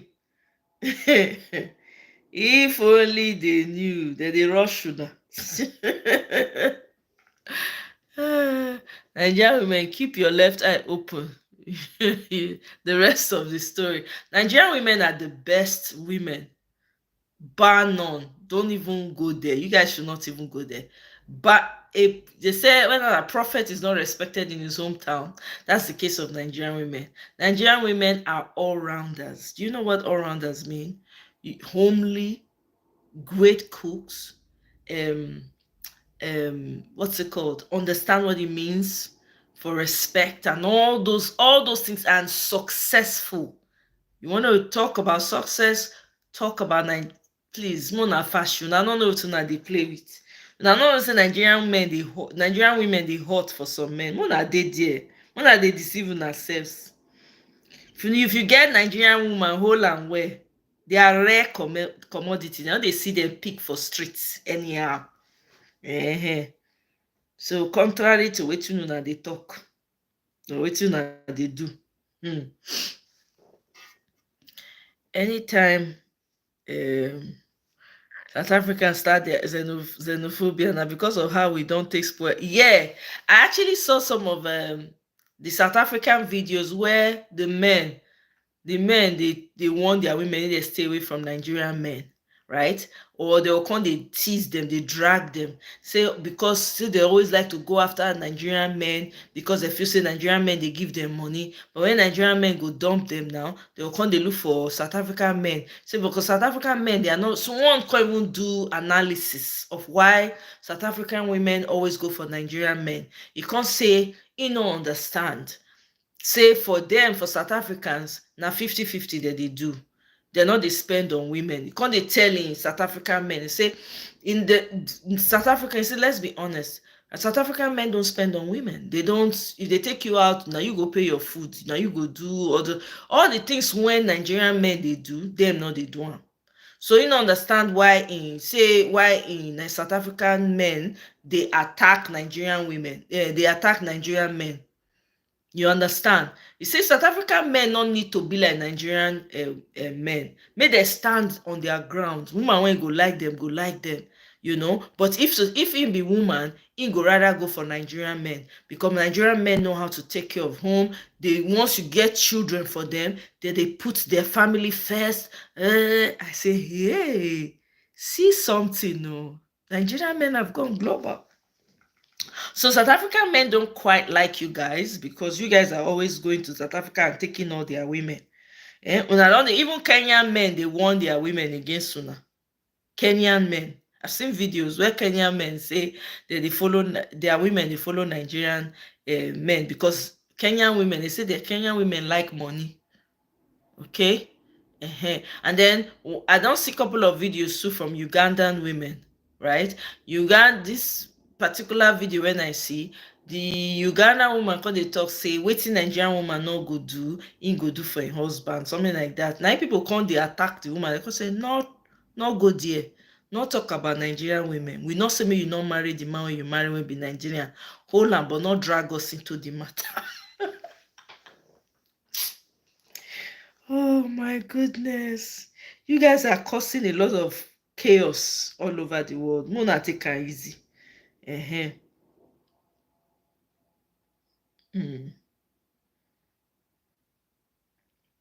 Okay, so I don't know. I guess we can call it an early night now. Since no gist. The moment I feel do today, I don't do am. Abi. So the rest, we fit dey do the rest next time.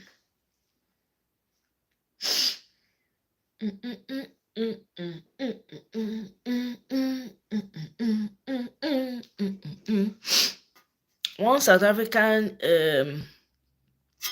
YouTube babe wey marry Nigeria guy say e get the time when if if you bring Nigerian man come house, dem go vex for the babes, but nowadays if Nigerian man come house na celebration. Yeah, there was one video I saw, one South African, it was very disturbing.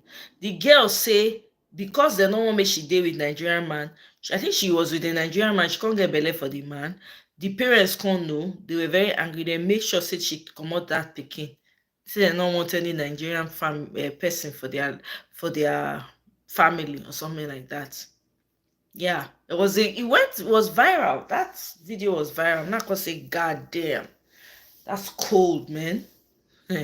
You know, so they didn't want, so they drive the Nigerian guy, say they don't want.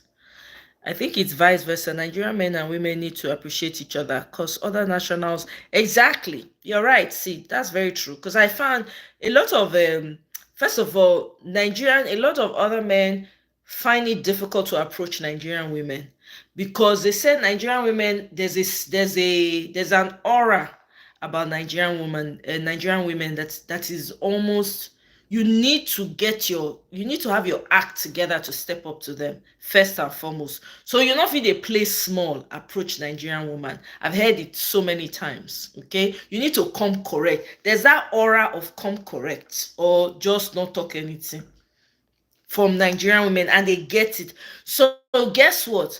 A lot of other Africans, they find it difficult to date Nigerian women. You know, now Oyibo really now they go after Nigerian women because the energy they match. Because the Nigerian woman, they move, they do her thing. The Oyibo man go come, they go meet at that level. So that's that aura. Now they bring that attraction. So Nigerian women are rare. I don't want to use the word commodity because that's not the right word, but they're rare humans. And that's why for me, I feel like that's why Nigerian men and Nigerian women are the best paired. This is my own opinion. Okay. They're best at being with each other. If you connect with the right person as a Nigerian man and as a Nigerian woman, it's fireworks. You guys are a power couple. A Nigerian man, a Nigerian woman, power couple. Take it to the bank. Okay? So when I see that Nigerian men or women are bickering at each other, the energy is off. I'm like, you guys don't need to do that. If una not match, una not bother. Una not just bother because una go dey evade, una go dey erode each other energy. There's no need.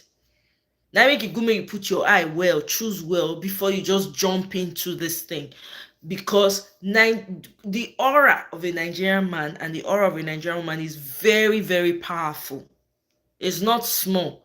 So if you just take am anyhow, just go meet any person, just when you know match with, not person, but person when you know match with, now they make am difficult.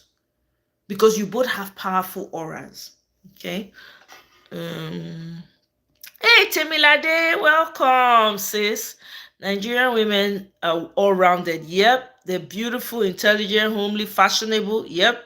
Resourceful, respectful, hospitable, educated, culture. I'm telling you, all-rounded, man. Because you get that from when you were young, you know, you get that, you know. I don't want to say conditioning. Conditioning is the wrong word, but that sense of community, that sense of family is very heavy on the Nigerian woman.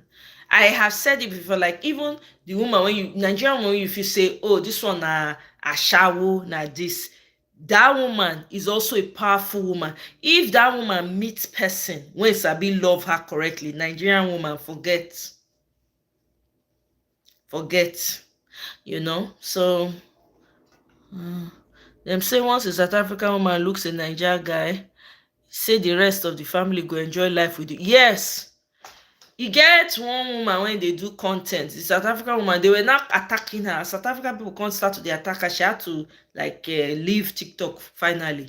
The woman they jollof, her husband they take care of her well. So she used to do videos, me and my jollof. Now so that they call their Nigerian husbands, me and my jollofina, I'm a jollofina, something like that. The man they take care of her, loves her, their children, take care of her extended family self.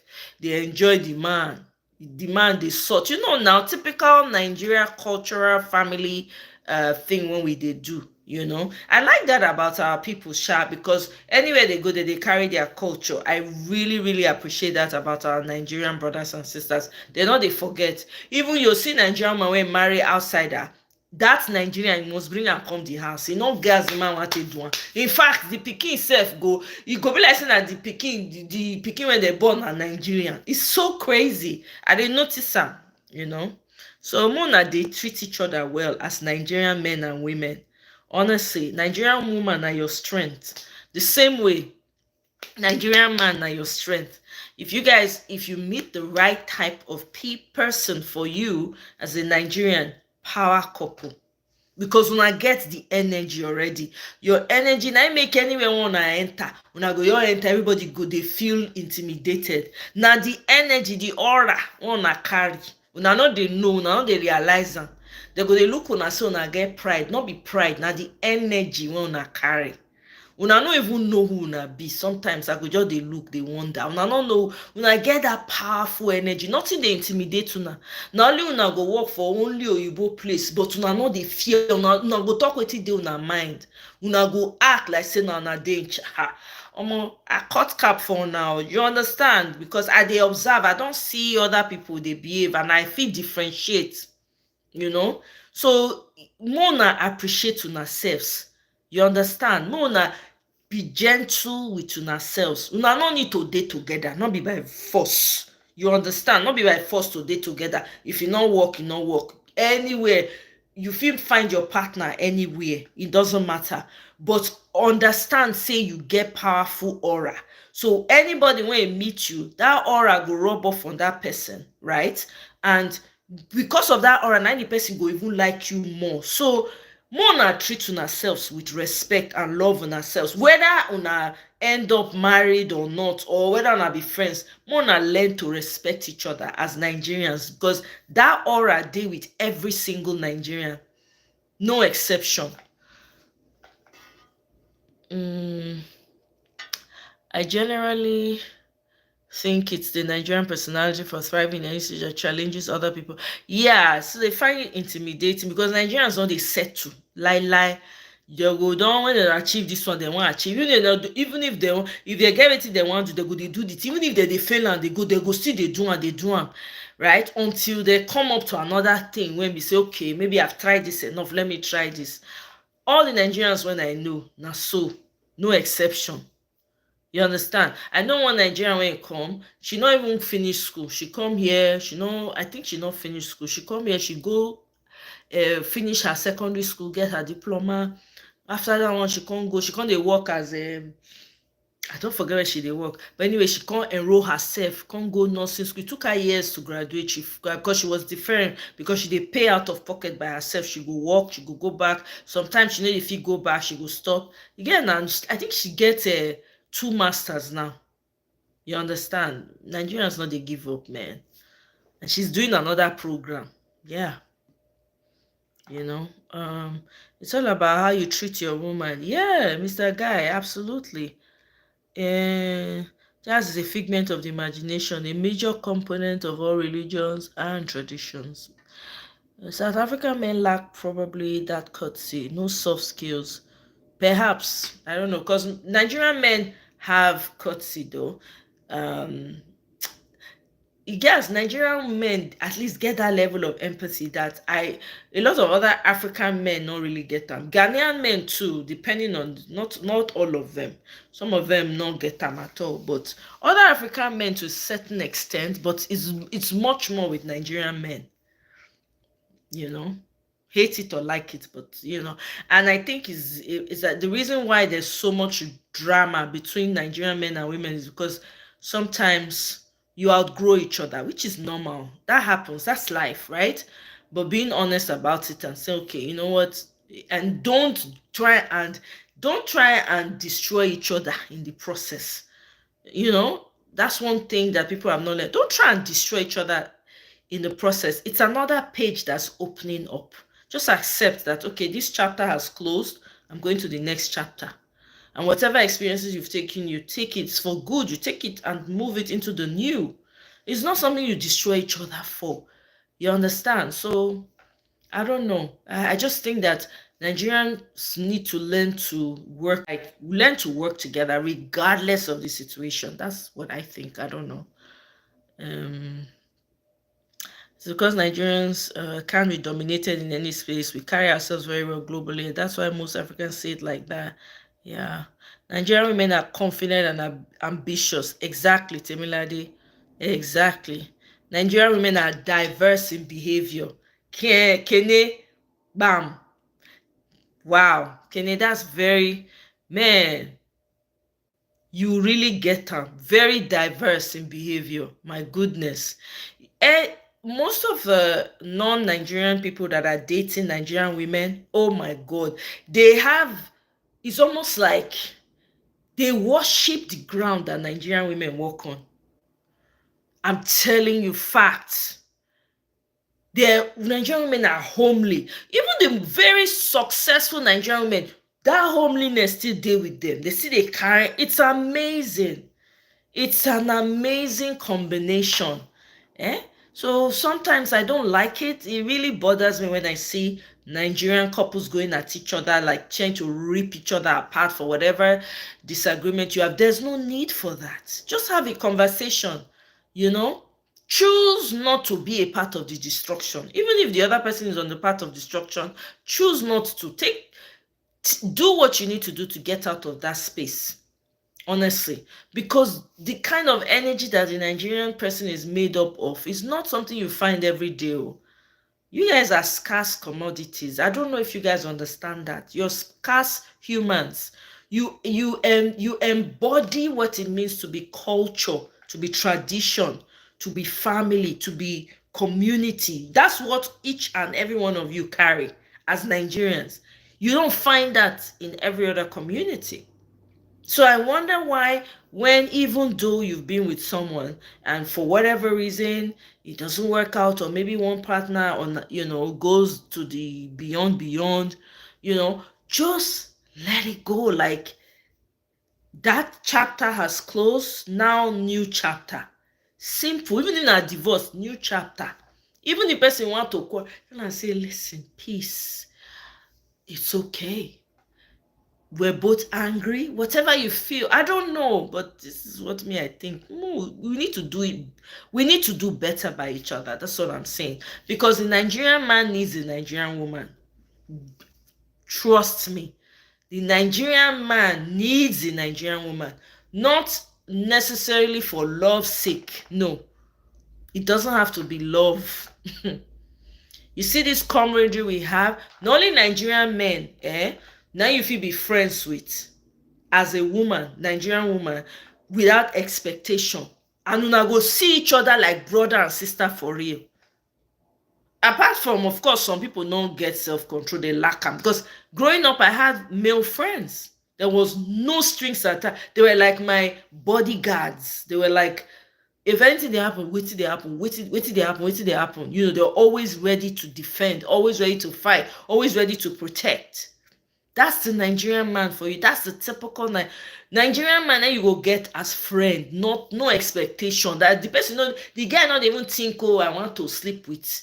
I mean, we're not talking about the pervs, the increase of perversion now. We're talking, but generally, Nigerian men can make good friends. They know how to demarcation the day. You know, so this one are my friend, nothing they happen for there. Not only Nigerian man, no, it no fit happen with any other person. I don't know whether they happen with other people. But with na only Nigerian man, in my own experience, now you fit get friend, you no go, now go just be friend, nothing dey happen. Now go just brother and sister. You go, if you need something, you say, abeg, you dey go store today, which store you dey go? Abeg, me pick this thing up now. On your way, me you just help me drop am. No strings attached.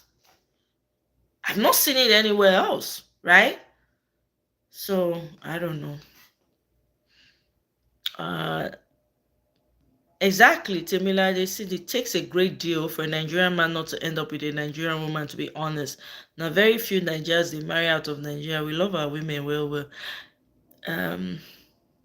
Marcel, thank you very much. I appreciate that. Thank you.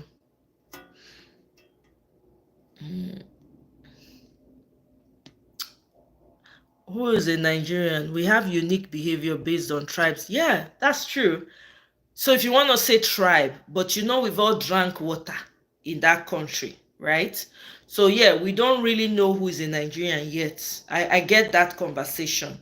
But for the sake of just generalizing everybody, that's why I'm putting everybody under that umbrella.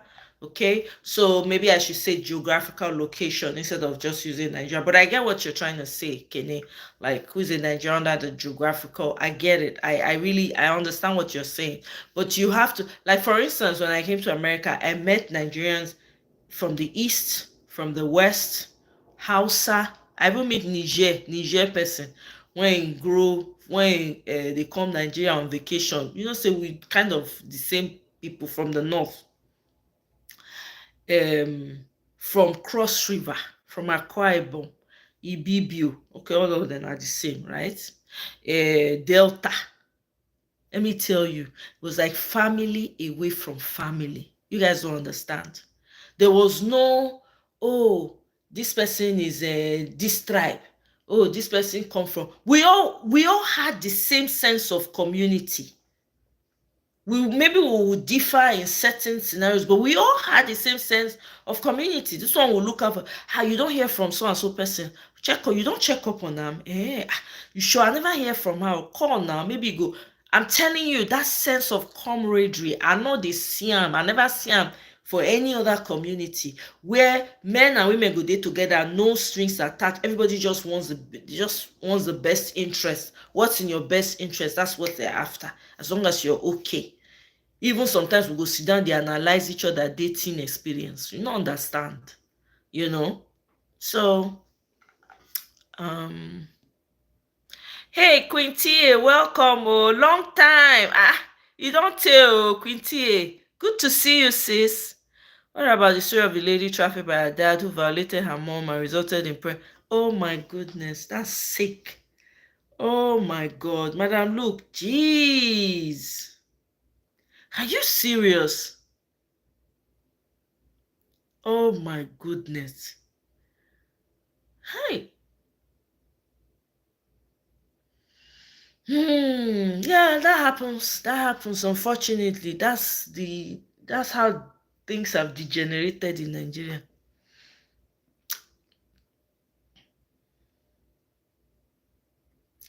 Yeah, Kenny, I understand that. You know, if you want to go into the nitty-gritty and all of that, absolutely. Right? Absolutely. You know, we all have our differences in the way we, relate to certain things and all of that, So I get it, but I'm just saying generally, with the sense of community, sense of doing things, culturally, there's some similarity, right? I'm not trying to single out anybody, any tribe at this point. I'm just talking generally now. And be positive. Exactly. The Nigerian woman not going to even leave you, guy one Lily. That's the funny, because Nigerian women are raised to. Let me put it this way, there's no Nigerian woman that I know that will just walk out of her marriage. Never. Nigerian men don't think like that. Nigerian women would rather stay in that marriage. It's better. What's the point? They would rather stick. That's why some of them stay in abusive marriages for so long.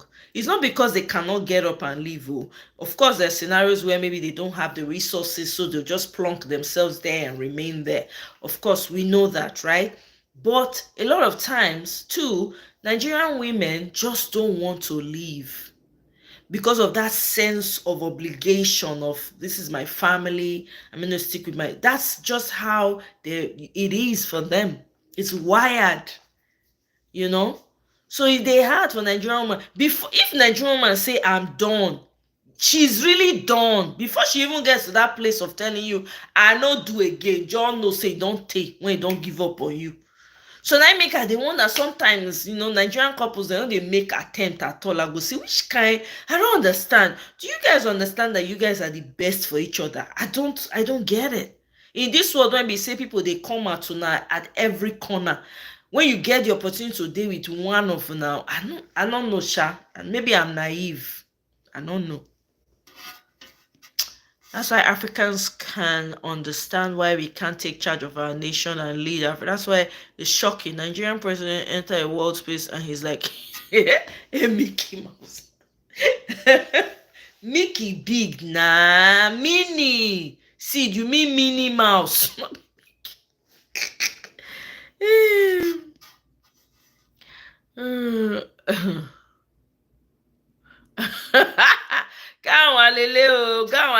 Don't run traditional man.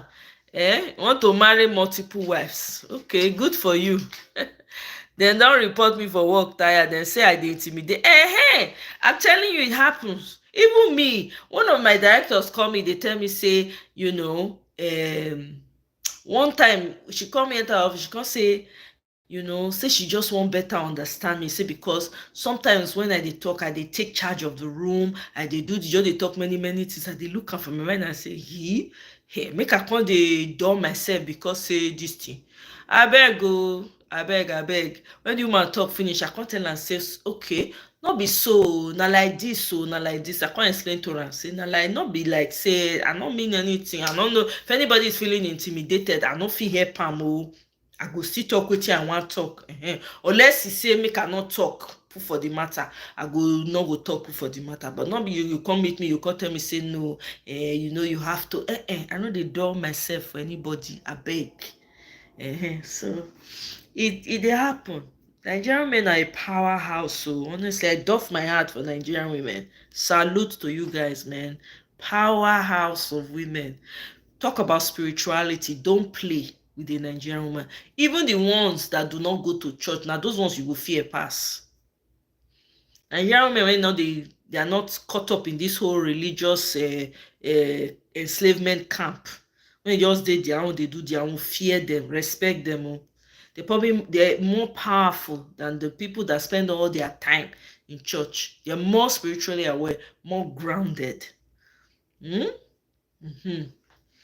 So now true you talk. You get one Ethiopian and Djibouti guy wey tell me say dem dey bow how we no give f about being afraid of Igbo people and the job we dey do, whereas their people go quiet like rats. Now, because Nigerian person no dey hide himself. That's the truth. We Nigerians need to respect one another and treat one another well, whether male or exactly. Temilade, I'm telling you. I don't meet a person from Egypt when he tell me say I dey intimidating. He no know say I jovial like this because we ended up somebody ended up cracking jokes and I was laughing and everything. Because say you no know say I sabi laugh like this. So see when you see me say wow, you know fit talk to this one, So you get that, just to tell you, and not be only Temilade just sharing experience now, people don't share their experience for comment section. That thing is real. Queen T just shared her own experience. It's real. So if you guys understand that, why don't you treat each other well with respect? Unless the person is acting a fool, then you tell the person, you can't leave the person. And that's why you should honor each other more, even if you are fighting with each other, even if it gets to a point where you feel like, okay, we can't deal with this anymore. Why don't you do it amicably? Because the truth is, you still need each other, whether you like it or not. You really do. You know, Nigerians are powerful people. It doesn't matter the tribe. I'm sorry. They're powerful people. There's certain you sometimes you find yourself in a circle of Nigerians. Even let's say you find yourself in a circle of Nigerians, only one tribe, you can feel the energy. When you're in another tribe, you feel that energy. Ha! I bet more na dey attentive, una go notice wetin they talk. I don't go Igbo association this thing before. One of my friends invite me, drag me along, I go. Very powerful aura, powerful people all around. I don't go Yoruba community what's they call an association before. The energy is forceful. It's like a force of life. Hey? Even when I go my own my uncle na when it did our own community this thing, I go the same thing. I don't observe these things. I go say, God damn, if all the South go borrow themselves brain, all of them, they just borrow. This one will borrow. I'm telling you, we go take over that country. But we are so busy, we just they tear each other apart. That energy, they deplete. And the people, when they put una against each other, know exactly what thing that they do. Because the world, now energy, they work. When there's harmony, when things are harmonized and fused together, you can't break it. But when you are busy going at each other, the enemy or your enemy is busy doing what they need to do. They're busy just doing what that's why they pay people to continue to use this propaganda, to continue with their propaganda, to put people against each other. The bigger enemy, the terrorists that are destroying people's lives, they are busy, they're not stop. Why is it that, please riddle me this, why is it that the terrorists that are destroying people's lives are unified in their causes? When this Uromi 16 happened, look at all the northerners. They unified with one voice. With one voice, they were calling it out. They made a demand on the governor. The governor quickly tucked his tails between his legs, rushed. Before he even went to calm his people, he fell rush. Hello, people. I don't know what it go take for South people, oh. I really don't know. Because at the energy when those people get in their unification, now we still get for South. And our own will even surpass their own. But no, we want to do who is more superior. It's our own, it's not our own. Now where I know Rich, I go talk. Rich, any I want do if I want to tear each other apart.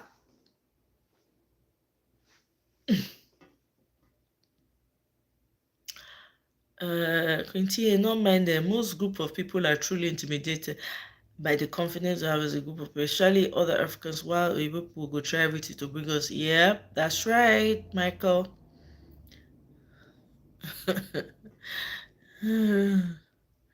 You know?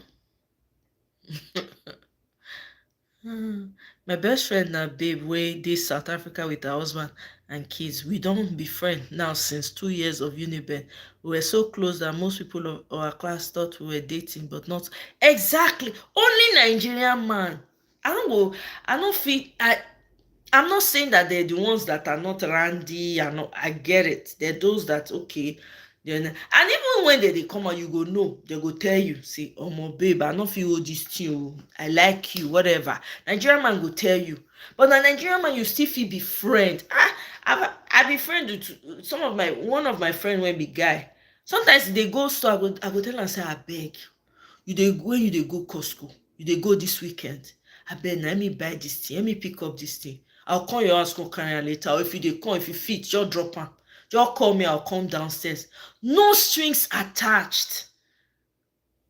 No strings attached at all. Yeah? The man might not go even go there.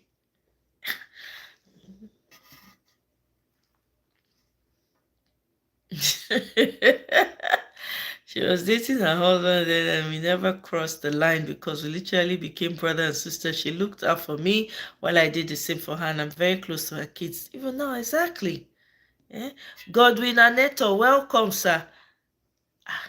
Thank you. God bless you too. Thank you.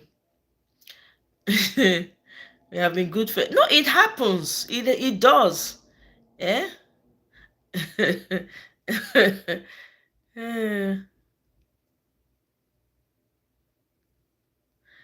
I know, right? We have a weird dichotomy with other races as the most hated and loved group at the same time. It's crazy. Eh? They're so in love with the music, so in love with the food, so in love with the culture. Why do you think they are all crazy about the culture? Go all over TikTok. Everybody wants to be Nigerian. It's crazy. I'm like, when? From where to where? These people, they're not like us. All of a sudden, they like us, they don't like us, they don't feel make up their minds. Go see one TikTok or one Igbo man, he go buy swallow, he buy egusi, he come dey talk am, he say him go, him just dey come back from this Nigerian restaurant, he wan eat egusi and fufu, he come carry the fufu dey eat. You see as he dey eat the food, I say, yeah, ẹsẹ̀ rẹ mi, yí. All over, people dey eat Nigerian food, dey eat jollof, dey eat the, one boy go, he buy the ẹ̀fọ́ rírò, he buy amala. He buy amala, he buy gbegiri and ewedu, they sell to am. The man come with the stew and everything, carry am come, he dey eat am for TikTok. I just fold hand dey look. Omo, more una cherish una sef o. Una no know wetin outsiders dey see, wetin una no dey see. Outsiders. If you wan know whether you go cherish each other or not, observe the way people take dey react to una. Just observe the impression people get of una. Una think say una no dey blessed. Una no know so all the blessing dey una hand. Una land, from una land to una resources to everything una be. Una DNA they dey look for am. Una skin they dey look for am. Una hair they dey look for am. Una intelligence they dey look for am. I don't know wetin. I don't know. True. Person when do us, they do real number on us because we know they see the good in us. And so fight with the fight. Meanwhile, the terrorists, when they buy everybody, they are unified. They don't share themselves for all the bush. We see the fight.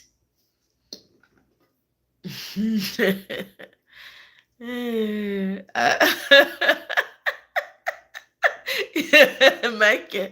Oh my God. Yes, Nigerians have powerful aura and we are more powerful working together, whether as couple or friend or community. I'm telling you, Temilade, I'm telling you, I don't know what it would take for us as a people to really realize this and really get to work.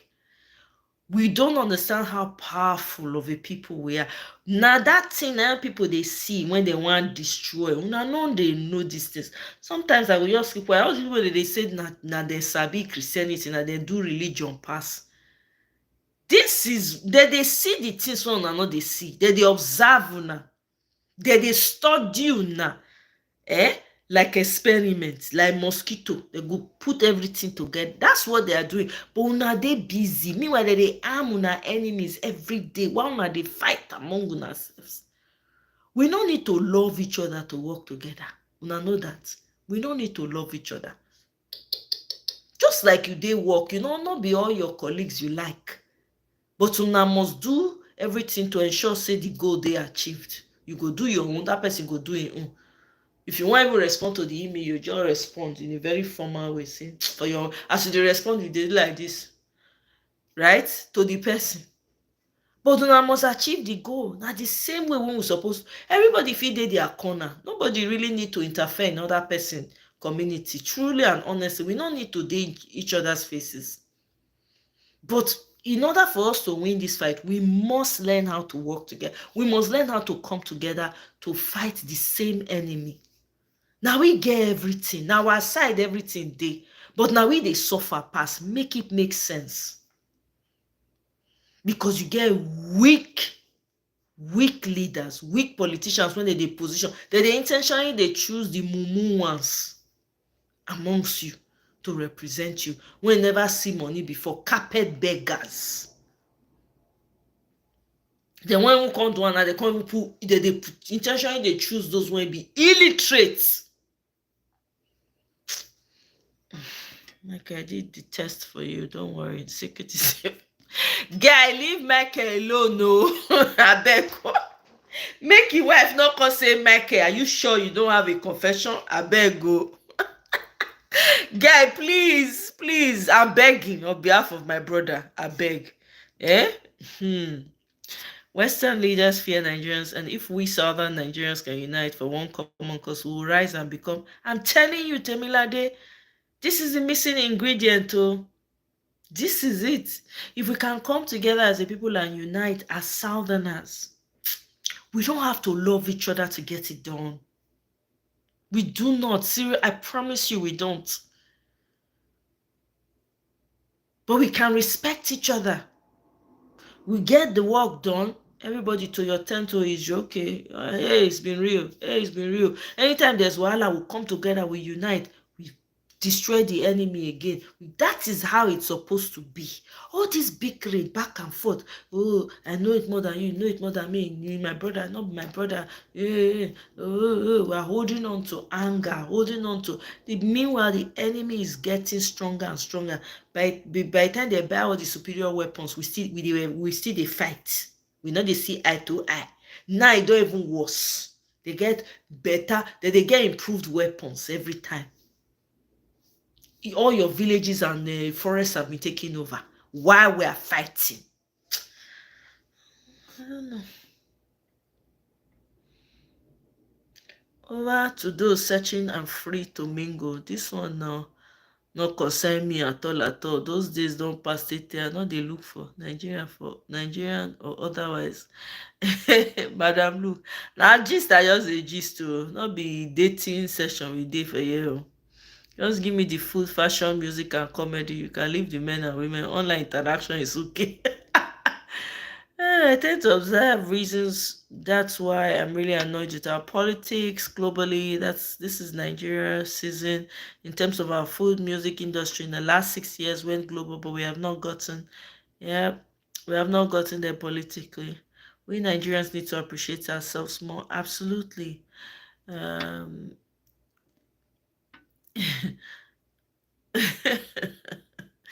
Eh, I can stand Nigerians as individuals only, never as a group. Keep off my grass, please. Go fix your goddamn country first.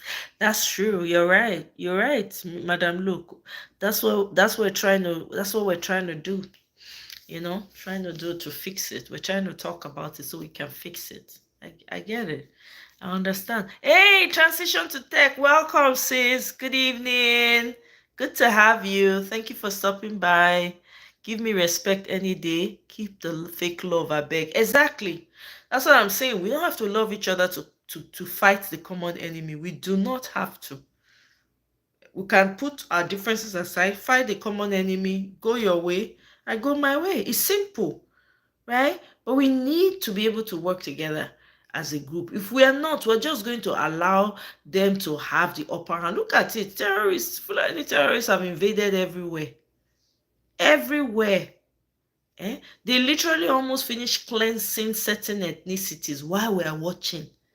And we are still busy bickering amongst ourselves. It does not make any sense. It's time to shield the sword, as they say. Sheath the sword. Sheath the sword. It's time. We can't continue like this. The Nigerian politics are the weakest aspects or missing link. Another big miss. Yeah, I only associate closely with reference only. I did for freedom fighting, no time for love at all at all. I did chook seriously. Yeah, I hear you, Madam. Look, we need to send plenty Nigerian men come to a akpu pound and tons of soup. We break it so we can kept in my secured vault. Yeah, so I don't know. I just, but this is my wish for Nigeria that we need to get it right. We can't continue the way we're going. It doesn't make any sense. It'd be like self-destruction. You know what I mean? Like, why? Why do you even want to do that? Why? You know? Why? We don't need that more. At least that's what I think. So, let me see here. I don't know. Did you guys sign that Fix Nigeria thing that I sent you guys? Now remember.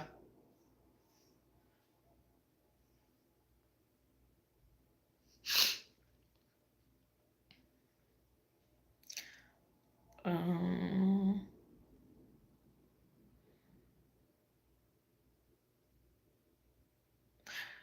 Meanwhile, so that young man that apparently that was in prison, that man, that picture that went viral with the kid that was standing in front of Peter Obi's car, his name is Quadri Yusuf Alabi. So Ini Behe has gotten on top of it. He's now working on it to get that young man released. Wickedness. Ah. So let me read this thing for you guys. I will repeat again, Nigeria is at war. Every town, village, and city in the south of Nigeria, starting from what is called the Middle Belt, must do the following to ensure their survival. Every able-bodied man from the age of 50 to the age of 16 must join the community vigilantes. The vigilantes, number 2, must throw covered 3-level 24-hour security perimeter around their community, manned by sentries in pairs with not more than a distance of 100 meters from each post. Every of such men must be trained to fight with every available weapon. All cult members must merge into the groups and stop their cult activities immediately.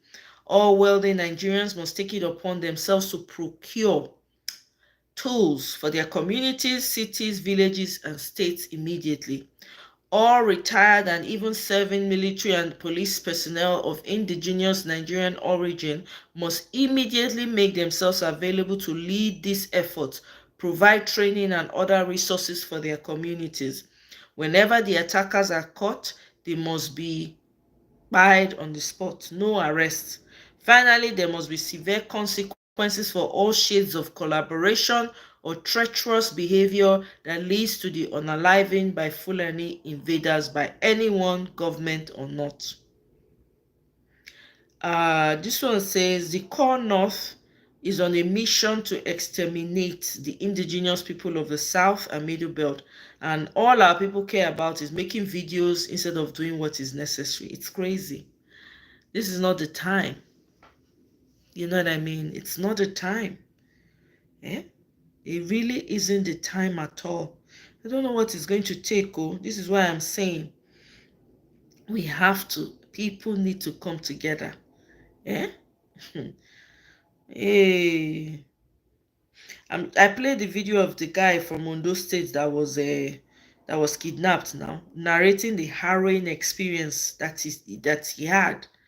You know?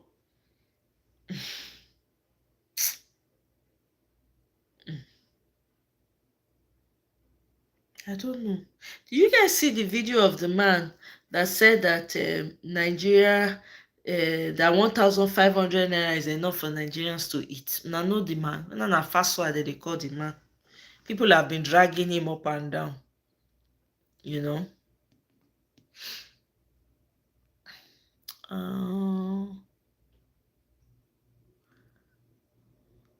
Yeah, Michael. Exactly. Beyond their greed and surface, anything religious, ethnic, and economic. Yeah. Okay, you signed Natasha on. Thank you very much, Madam Luke. Nigerians accept mediocrity when it comes to infrastructural development and upliftment of one another. Yep, it's crazy.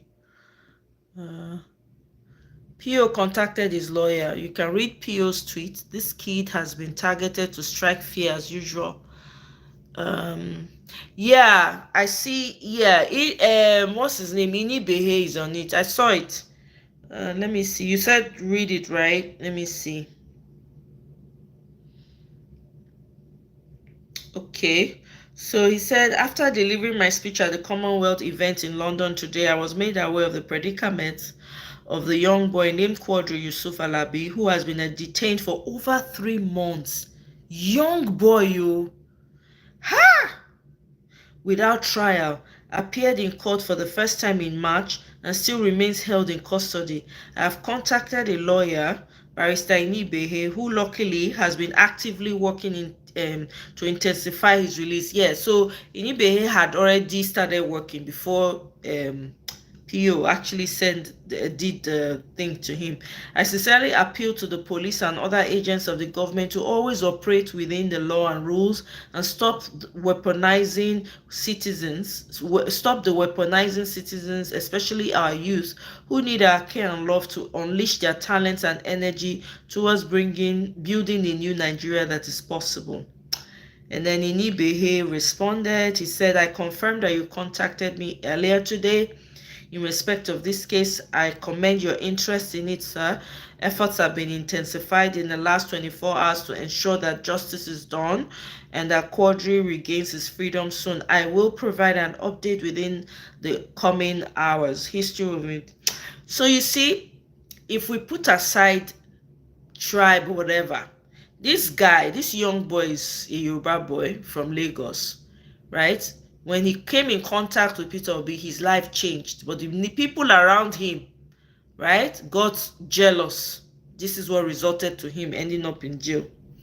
But see, if we're all trying to be tribalistic, people will not get involved. Inibehe is not Yoruba. So this is why, for me, I think that the most effective thing that the South can do is to unify. That will be what will bring an end to the BS that we're seeing. I don't know what it's going to take. I'm hoping, right, that the South understands this. I'm hoping that people are speaking and talking to each other in corners and where in the language they will understand. I understand that there's a lot of people that have resentment towards others, and it's justified. You can have resentment, but is it not when you are alive that you can continue with your resentment? Who not dey alive no dey remember resentment? You no even know whether resentment dey. That's 2 cents, I don't know. That man when kpai the Fulani invader uncle, we have to fight for him. Oh, any avenger is a friend of mine. So I talked to some guy when I know when they in direct contact. He say that they make sure say they protect them and all of that. Because most of the people when they buy those people, they don't deal. Those ones you don't go see them. Those ones they don't already base, they don't disappear. You understand? People when do those kind of things, they not go dey now, they not go dey loiter around. Now innocent people that they pick up. So those innocent people, they say that they make work seriously to make sure say nothing happen to them. I say make they not patrol no goddamn person. All the people when they don't buy for the not buy everywhere. See, and they see they buy today. All the northern influencers, Atiku, Kwankwa, none of them do pim. Everybody quiet. It's only Nigerian religious fanatics who will be proud to say that they will be happy when their enemies or are crying. It's just sad. That was a brilliant speech and call to action. The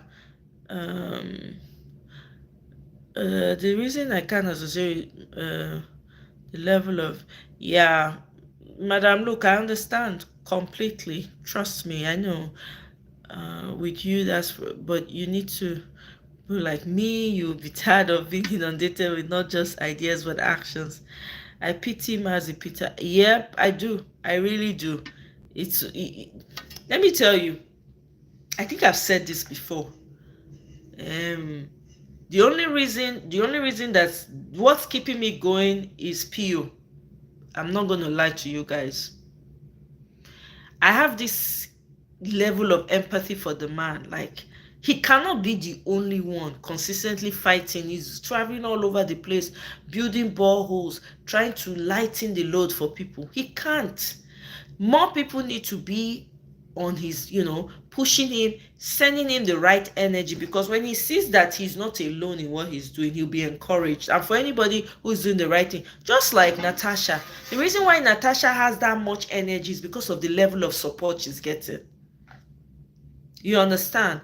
And for me, I can't stop talking about, the future of that geographical location. I can't until we see something happening. I can't be quiet, because if were able to get that geographical location from what has currently bedeviled it right now, we have a chance to fix it. And by fixing it, I'm not saying all of us, everybody that wants to go their own way, everybody get right to go their own way. Make everybody go their own way, even better. Make everybody they run their thing the way they want to run them. Fully supported. But let's get it out of the gutter first. That's my own no. And what was it? Did I see something I wanted to read? I think I saw something about Natasha earlier. I think so. What was it? I was going to read it.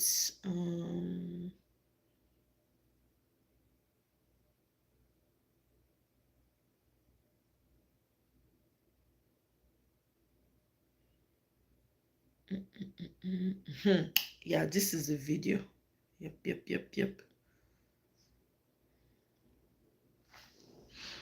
Let me see.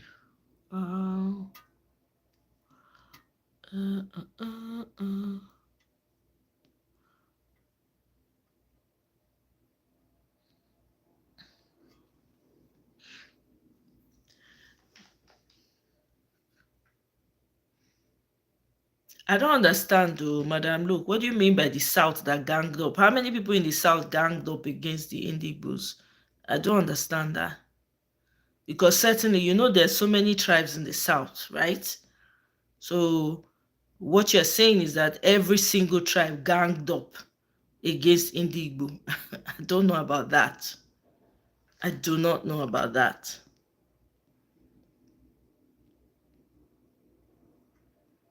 Was it a gang up or was it a plot by the Nigerian state itself to use people to do their dirty work? You know, there's a difference. When you say ethnic group, every single person, I'm sure, was not part of it. And those that did not refuse to be part of it most likely were unalive. So I don't know. Anyway, I don't know. That's not where I want to go to this night.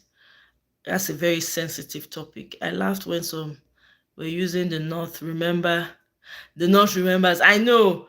Me self they talk. I say South remembers. Oh, nobody feel. The problem be say if to say everybody they stand their ground when this whole mess starts. If you're not rich like this, we never forget to, or vice versa. We self we they remember. Even those people at Chatham House and today at the Commonwealth Trade event know that PA is another breed. Absolutely. Yeah, he doesn't have the support. He didn't even, most of the people did not even vote for him during the election. It's the same South that voted mostly for him during the election. So there is nothing as frustrating to try and fix Nigeria. And the people who will be asking you why you want to fix it are your own immediate people. So myopic and so that's what's happening. Yeah, exactly. You understand? Not every single person, not every single tribe in the South now, Madam. Look, that generalization is is extremely wild. I don't agree with you, respectfully. I do not, because I didn't hear any stories like that from my own end, right? So I don't want to. That's wild. That's really wild generalization.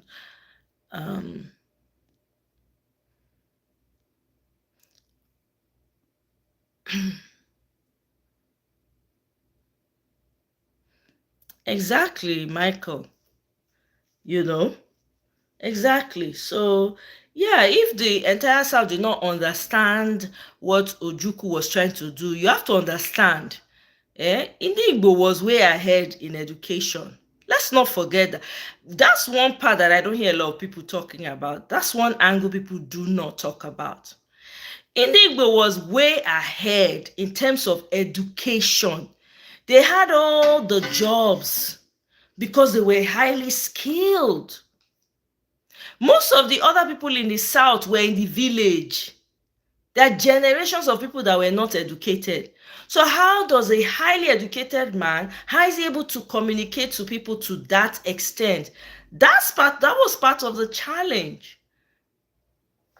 That's part of the challenge. I don't think that, we can all just paint it's like what happened with Gowon. Gowon declared war on 3 million Indigbos and unalive them. Does it mean that every single person from the middle belt was part of that? Did they sign an agreement and say, oh, we're going to join in the extermination? They did not take anybody's signature.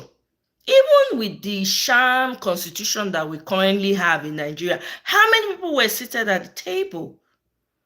I think that sometimes when we have these conversations, we need to put that into consideration to prevent unnecessary anger and unnecessary hatred, honestly. Because I see people talk about that a lot, but nobody puts into perspective or puts into consideration that a majority of the people in the South did not have the level of education that Indigbo had. Indigbos were they were the ones teaching, they were the ones working the high-skilled jobs. So the Oyibo people said they fear.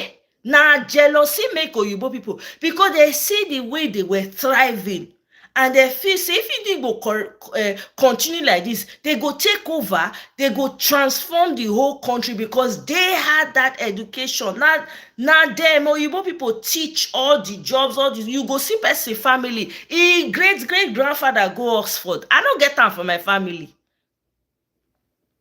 So make we dey consider that aspect well. How you want take highly skilled, educated man, you go sit down, come dey tell people how this thing want take, how many places you want go? And again, language division. You dey speak one language, the other person dey speak one language, you no understand wetin that person dey talk. How you want to talk am? In a community when be say, for instance, na Edo, you get traditional leader all around. Some of the traditional leaders, they don't go school. My abeg, make we try to come together, and first of all, make we even deal with the common enemy first. When we don't deal with the common enemy, because all this one we dey do so, e no go carry us go anywhere. E go reach stage, all this one we dey talk now, if we not do it, if we not come together, and this is timed, if we not come together, everything when all of us dey talk about right now, e no go matter anymore. That's just the truth. And slavery, another level of slavery go take over. It's just that simple, Yeah, it's easy for you to say, madam, look, that ignorance is not. It's very easy for you to say, because you have an education. You have a level of understanding. It's very easy for you. At that time, how many people were educated in the South, apart from the Southeast? It's convenient for you to say, oh, abeg o.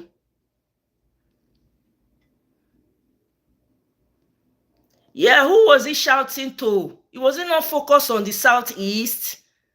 And I don't blame him. He had to fight. If you dey fight, you go fight for your house first. Make you save your own people first.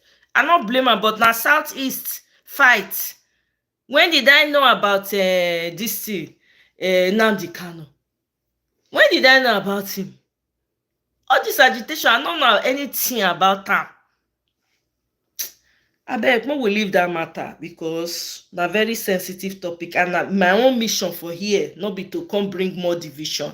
Abeg, I'm trying to be very, very careful about this subject, because we really need to borrow ourselves sense and fight this common enemy. One person no fit fight them. One group no fit say, oh, we are the only ones that can. It's not possible. These people don't take over. They don't map out everywhere.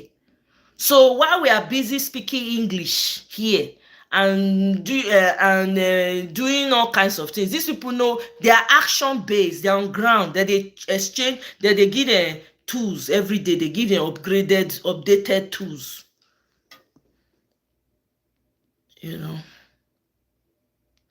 Take a hair seed. Exactly. I didn't have that.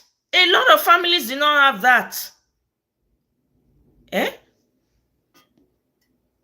Yeah, money oaks. Exactly. That's the common enemy. We need to really, really put all egos aside.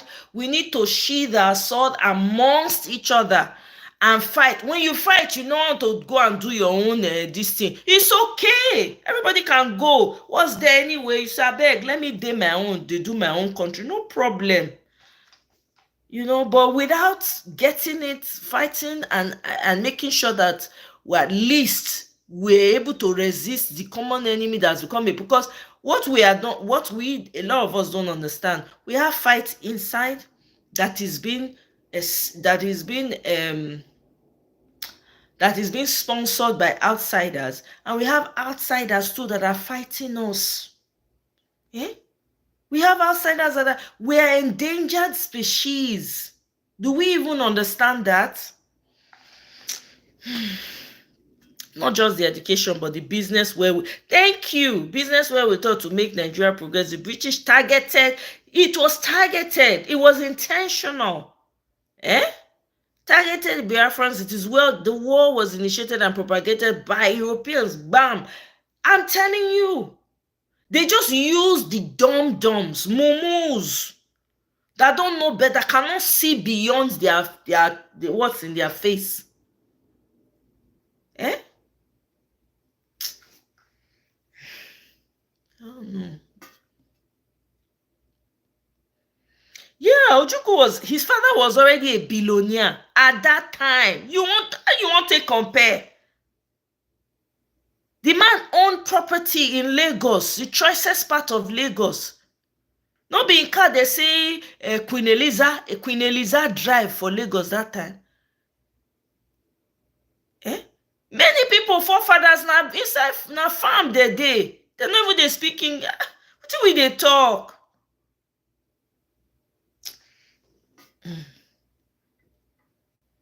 Had a master's degree from London. Felix Oriago, 91 years old, powered Biafra. Can you imagine?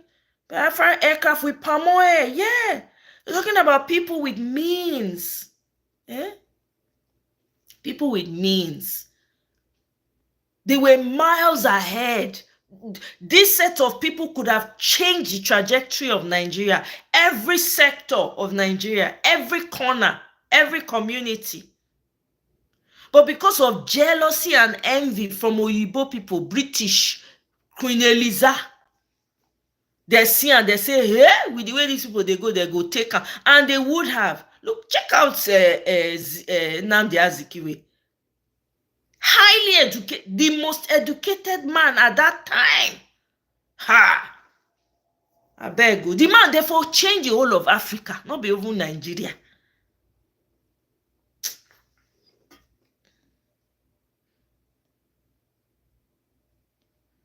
Exactly, Sid. Education is a huge barrier. Now it's everywhere, you know. Now you can go on TikTok, you can do all kinds of things. But then, man, I mean, come on. Oh, okay, Madam Luke. Okay, got it. No voila. Me, I'm just even still talking about them too. We must really find a way to truly heal and put forces together to fight it. We need to, there's no even time for healing right now. That's the thing. We're at war. We're at war. Where is the time to heal? Now, during war, did they heal? We are at war. Nigeria should declare a state of emergency. If we don't get our acts together, all these arguments we are having, all this pain, all this, back and forth, it's all not going to mean anything. Because everything will turn to ashes if we're not careful. And that's where we're headed. That's where we're headed.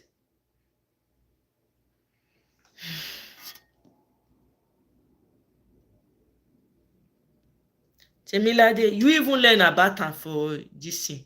Second year in Unibe. I'm not sure I ever hear that. I hear about Biafra war until maybe, I want to say maybe final year or something like that. It's crazy. I'm telling you, because they were really, really trying to hide a lot of the history. They hid it. They were hiding it. They were removing it from schools. You couldn't see some books. You could not see unless you had an Igbo teacher. I had there was a chemistry teacher in my school at the time. He taught us Atilogu dance. He was the one that taught us. They used to use Atilogu dancers to win competition that time in our school. The man was an Igbo man, right? And maybe he will make comments like about the war. But apart from that, nobody really sat down and taught you, this is what happened, this is what happened. You know? T-Pain is helping gradually people to gather for a common cause. That's the only good thing about this T-Pain. That's why I said, hey, you know, somehow, sometimes when I look at this whole T-Pain thing, look at us talking about, if before T-Pain, how many of us they gather for here, they talk about Biafra, they talk about this one, they talk about, nobody they do one. But since T-Pain come, we are now forced. So it's almost like something that needs to happen for us to get, because whether you like it or not, as people from that geographical location, we must have some level of cordiality amongst each other to be able to thrive in that geographical location. We don't have to love each other. We don't respect me. That's all. We can respect each other. We do not have to love. Who love help? Do you understand? That's it. That is what Tinubu is T-Pain is teaching. It's not like Nigerians are now forced to learn ugly history, whether you like it or not. Yeah? That's true. Guy, that's very true.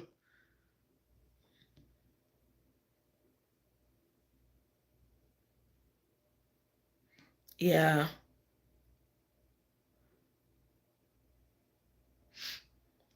Yeah, isn't that what we're trying to get out of? Instead of just talking, this is part of, whether you like it or not, the talking is still part of it, because we have to find a way to come together.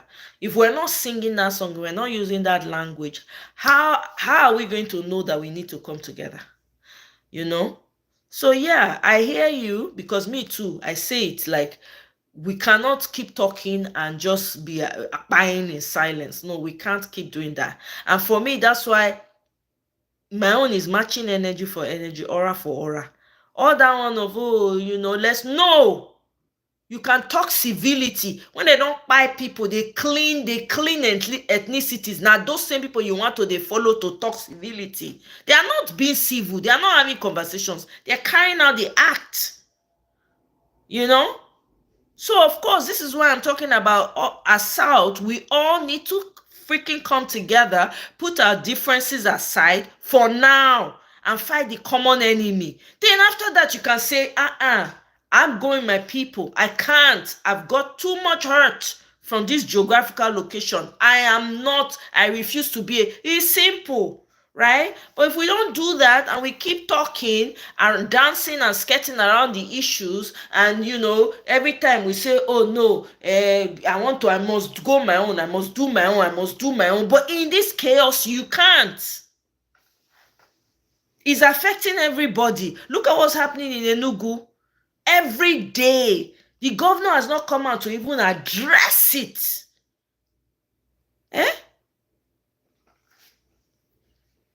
So, I beg, in order for this whole bloodshed to stop, we need to freaking come together. Hold your identity as Biafra, it's okay, it's all good. But we must, because we have a common enemy. Oyibo people, once they get common enemy, they go put differences aside. They go down, they strategize, don't they think of what when they don't do what they want to finish, everybody go enter their house. Why we not fit do like that? One person not fit fight this fight. E no fit. One tribe not fit fight. One tribe not go fit. The entire bush don't dey overtaken. How many people you want lose join? It's the same story of how enslaved Africans were trekked through the forest. Is the same way that Afenifere youth leader said, exactly, made them trek from Ondo to Kogi and even Edo. Yeah. Ha! We need to get our acts together. We really need to. You see, there was a video I streamed earlier today. It was a TikTok video. It was a Hausa guy. he was talking about unity, because they too, they're suffering it, right? And there are different tribes within, of course, you guys know, I don't need to go into details, within the north and all of that, and how, you know, the Fulani is using. The guy opened his platform and just had like people come in and just talk and all of that. That guy is doing his own part to see what he can do. Everybody needs to do their part. Does that mean that, okay, after doing it, you know, because once that happens, once people come together and we all come together and say, okay, we want to fight this common thing, guess what happens? Now you cannot have a voice and say, okay, you know what? We don't want to be a part of this. We fought this, we've resolved this. We are leaving. Who wants to hold you then? Because everybody can see. Nobody will hold you, because guess what? It's not only Biafra that wants to go. Almost every ethnic group in the south wants to go, in case we are not aware. Now, make we come together, fight the common enemy, then we feel everybody feel go their separate way. Now that one me think, oh, but wait till I know.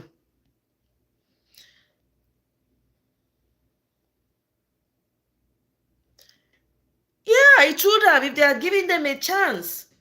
See, do you know how painful it is to realize that Nnamdi Azikiwe was the most brilliant man in the whole of Africa, the most educated, Pan-African at heart? Do you know how depressing and frustrating it is? To think that to imagine what Nigeria could have been, or what Africa could have been right now, with the knowledge that man had. Omo, we missed, oh, I'm not gonna lie.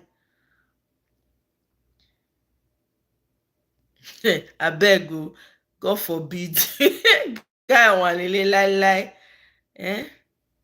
Exactly. Fighting them is fighting those hidden masters, and those hidden masters are fighting you outside too. They're fighting you within, they're fighting you outside. So you gotta choose. You gotta choose. Are you going to be divided and be bickering at each other? Meanwhile, they are coming, they are cleansing ethnicities, they are reducing your number so that you cannot really come together. Oh my goodness. We don't understand what they happen. They are cleansing, they're already cleansing in Enugu. We don't know. Even in Edo, they've taken a lot of lives, oh, a lot.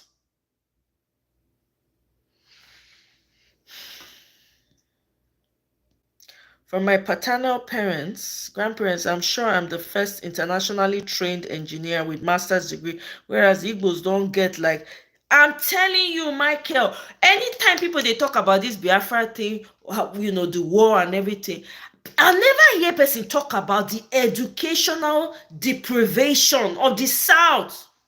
Nobody they talk am. Igbo people were ahead of everyone in Nigeria. You are talking 8 generation, 10 generations, some of them even further than that. Highly educated. There's one documentary I saw. This girl traced her thing back to Igbo. Her great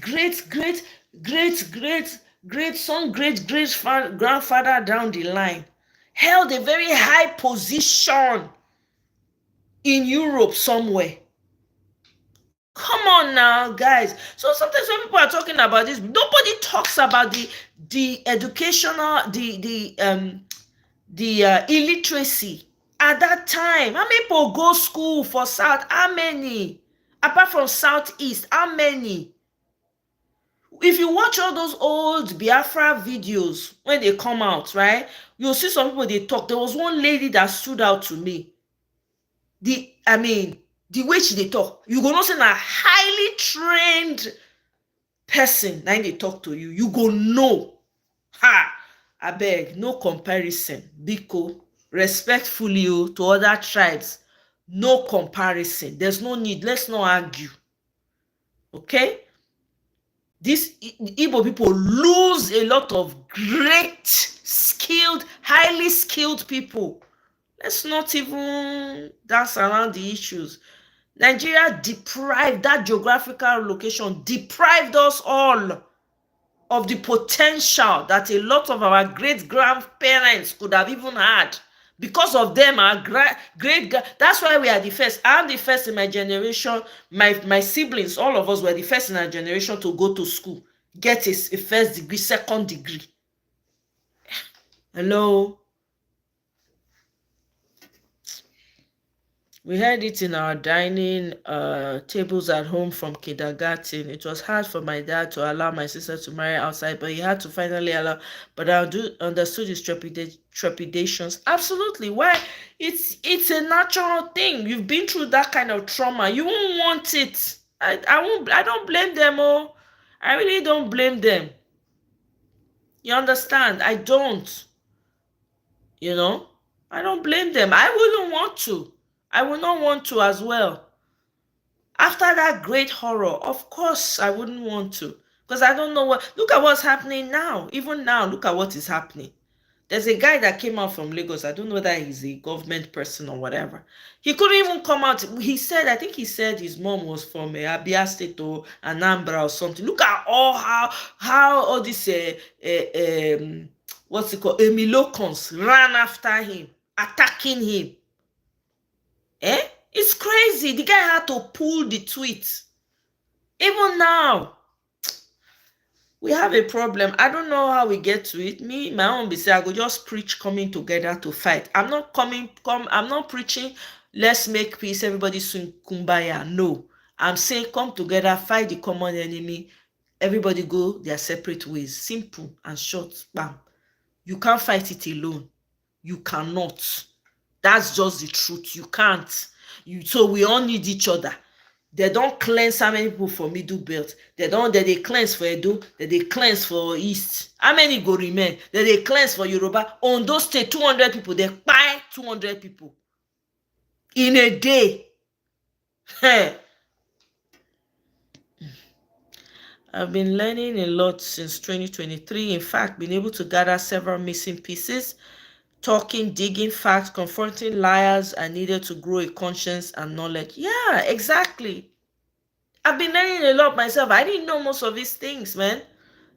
That's why I keep saying I thank God for Peter, because there are a lot of things I didn't know about Nigeria as a geographical location. Like, a lot of things exposed itself. It was like the moment of truth. It was like, it was chosen that specific time to remove the veil from the eyes of the people for them to see.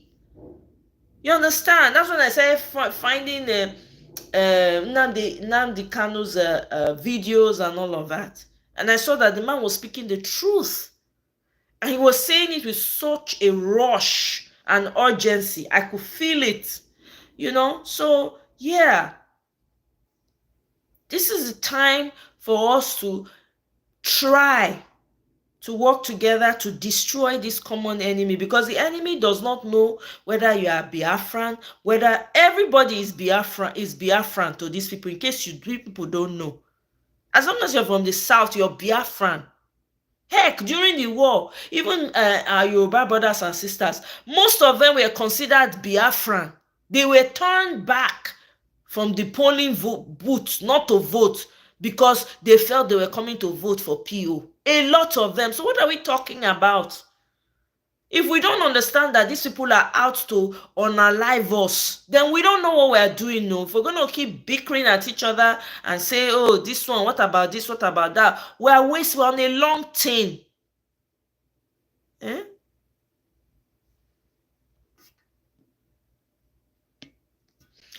remember when one of my cousins asked me what I was studying. I told him chemical engineering. The bobo shout, they scatter when we try get diploma in law.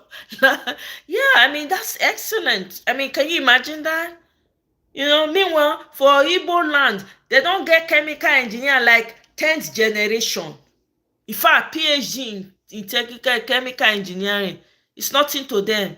They don't achieve and scatter dust. Even they see their dust again. Now you want to compare yourself with, now you want to struggle with, person when don't reach that level, you learn, you go to learn from her. You say, I better not take one. Be cool. I'm trying to change the trajectory of my own family.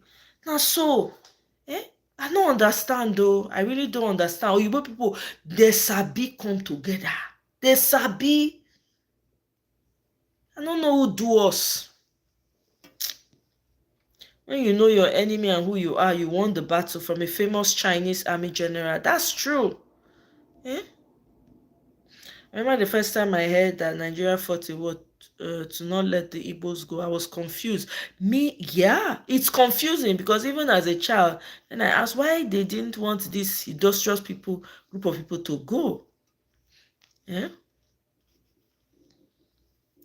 We're not talking about now, Madam. Look, and I really don't want to argue. I don't want to go back and forth with you, Madam. Look, to be honest, because that's not what this life is about. My own now, may everybody come together, fight the common enemy. Simple and short. Anybody want to do one? If we like, we do one. If we like, we not do one. None of us is getting out of here alive anyway. So if we want wait, make the kukuma finish the ethnic cleansing, no problem. I can only do so much. That one, I dare me, I stake my own put.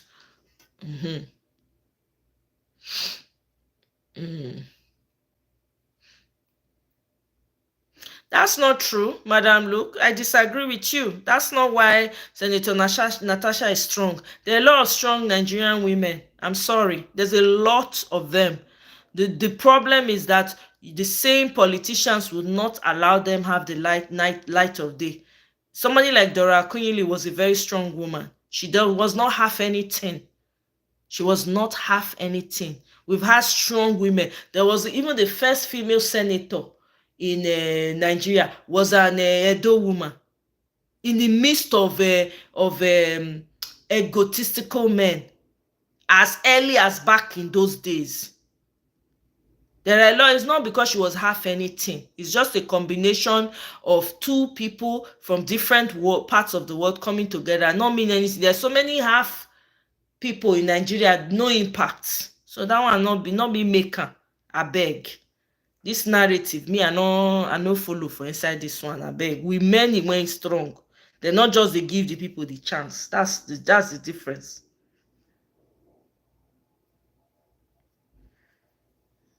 That's the difference. So Naim. My people, I beg, make I leave now. I don't want to see protest for Chicago. Americans they protest because they don't like wetin Elon Musk and Donald Trump they do, right? See, they full everywhere. Yes, down. This everybody dey inside this protest, black or white or Hispanic or everything. Come on, make we come up, neighbors for SAC. Make we just come together, fight the same enemy. We dey argue back and forth. They argue tiny. I know that. Now, Sabio, if you people want to wait and for all of them to come knock on the door, they're not even they knock now, just to push the door apart, do it there. No problem. They'll go say there was once a country called so and so. There was once an ethnicity. This is where they stayed. After all, we don't even know what happened in the past before. So, I don't know.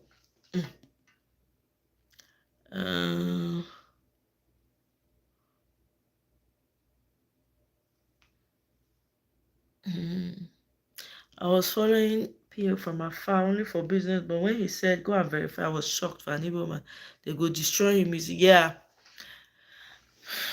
Pio came authenticity, integrity. He raised the bar.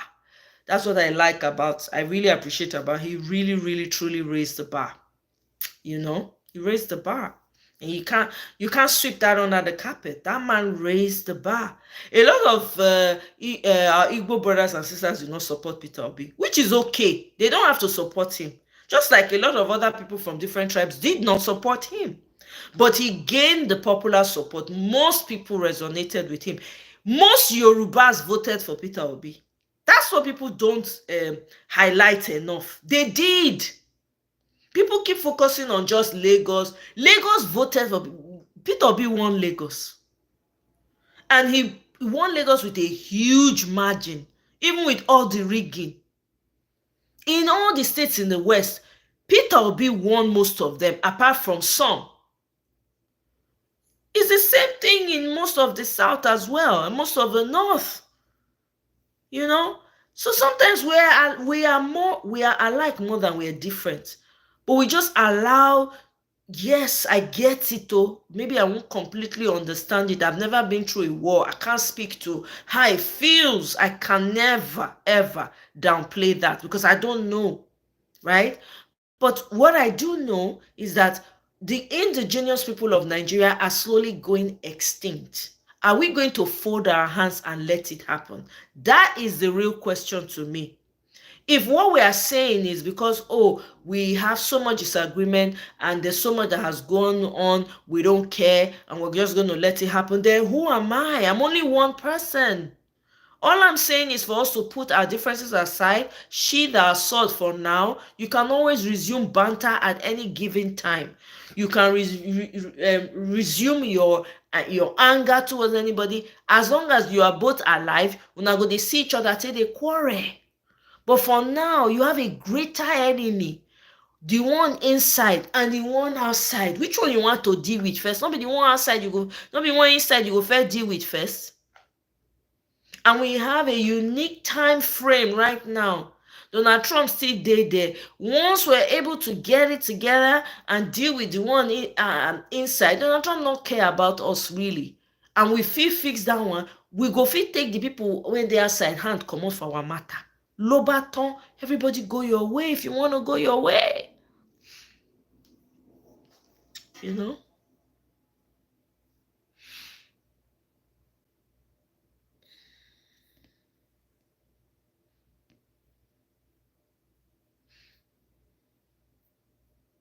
Exactly. It's very unique. There's nobody that doesn't know PO everywhere you go. Do you understand? There's no, for me personally, Madam, look, that name Nigeria self is not a good name. It's a name that shouldn't have been.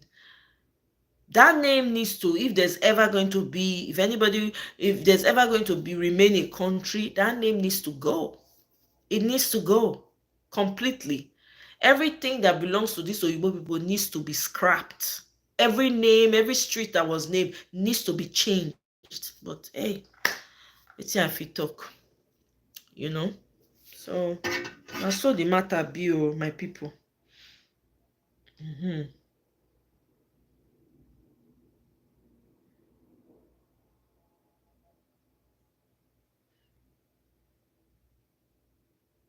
In 1 second. INEC that these signatures are not our signatures. So in essence, you didn't sign any petition? Nobody visited the polling unit. Talk more of signing the recall process of Natasha. There are different ways that you can gag somebody. You see this in Natasha's case. They have used the usual Nigerian style of using the judiciary to gag anyone who dares to speak up. But you see, it is not gagging her that is important to people like us. It is getting the facts and justice for her. That's what's important. So please, anybody, everybody, Bikomu, I beg all of you, help me call Oga Mahmood. Yes, INAC boss, call him. I have a few questions for him. Oga, we thank you very much for saying whatever it was they brought in front of you to recall Natasha did not meet, blah, blah, blah, 207 people alone instead of, Oga, please, I am begging you. How did you get those 207,000? Where did you get them from? How did you verify it? Please, I want to know. Because what I saw on social media, and I know you use social media because the information I'm bringing here was put out by INEC on social media. Did you not see those people who were trying to defraud the system? Those people who were forging signatures. If you didn't see them, okay, let me put it on this video so that you will see them.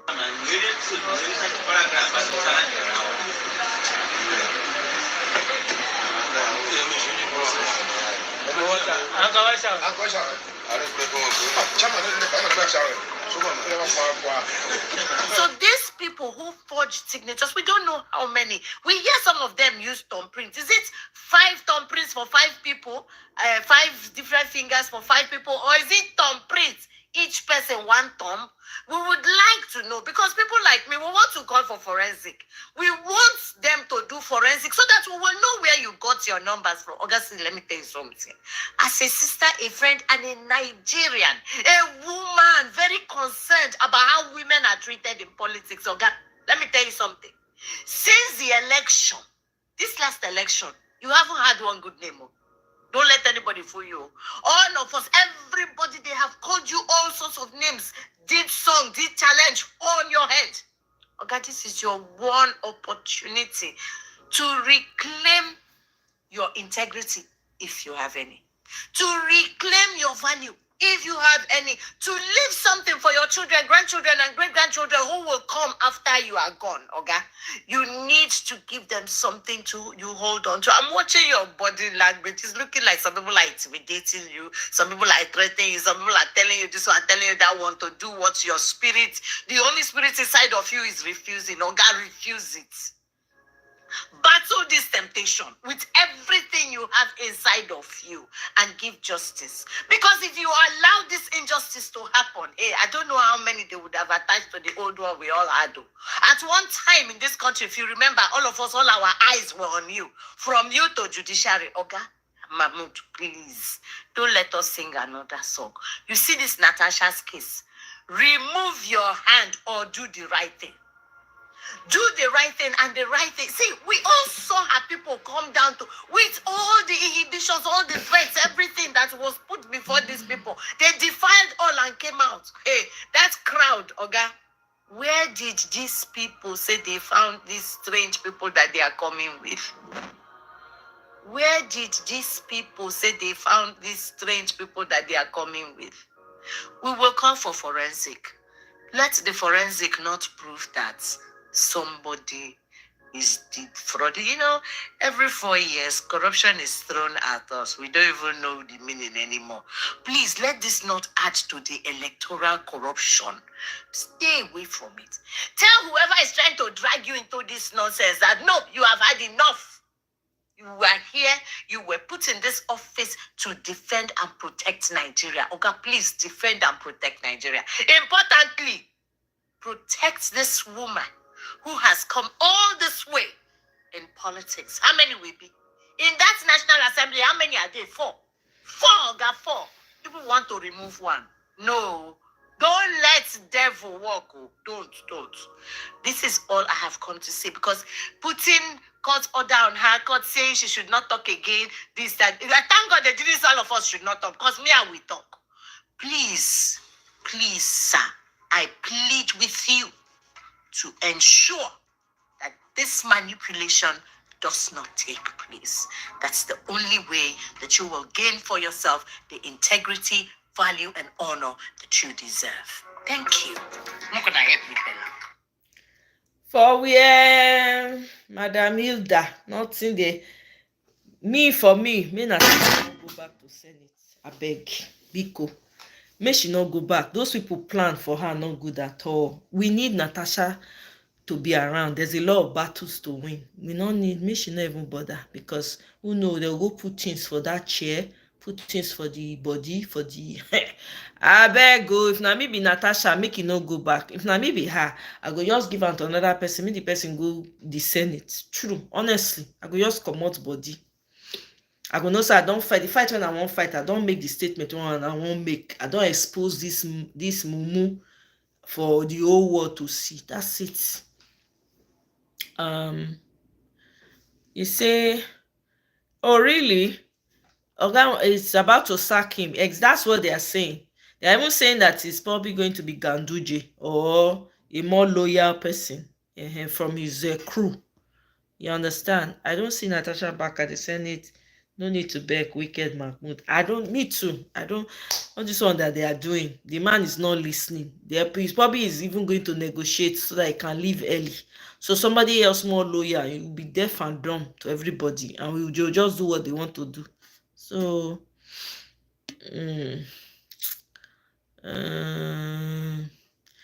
anyway, make I leave on my people. I don't try for today. We move.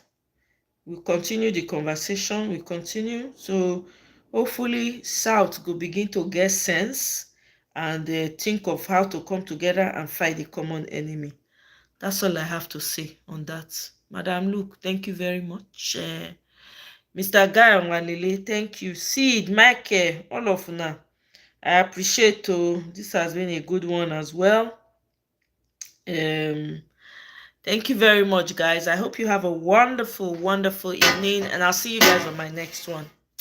Bye.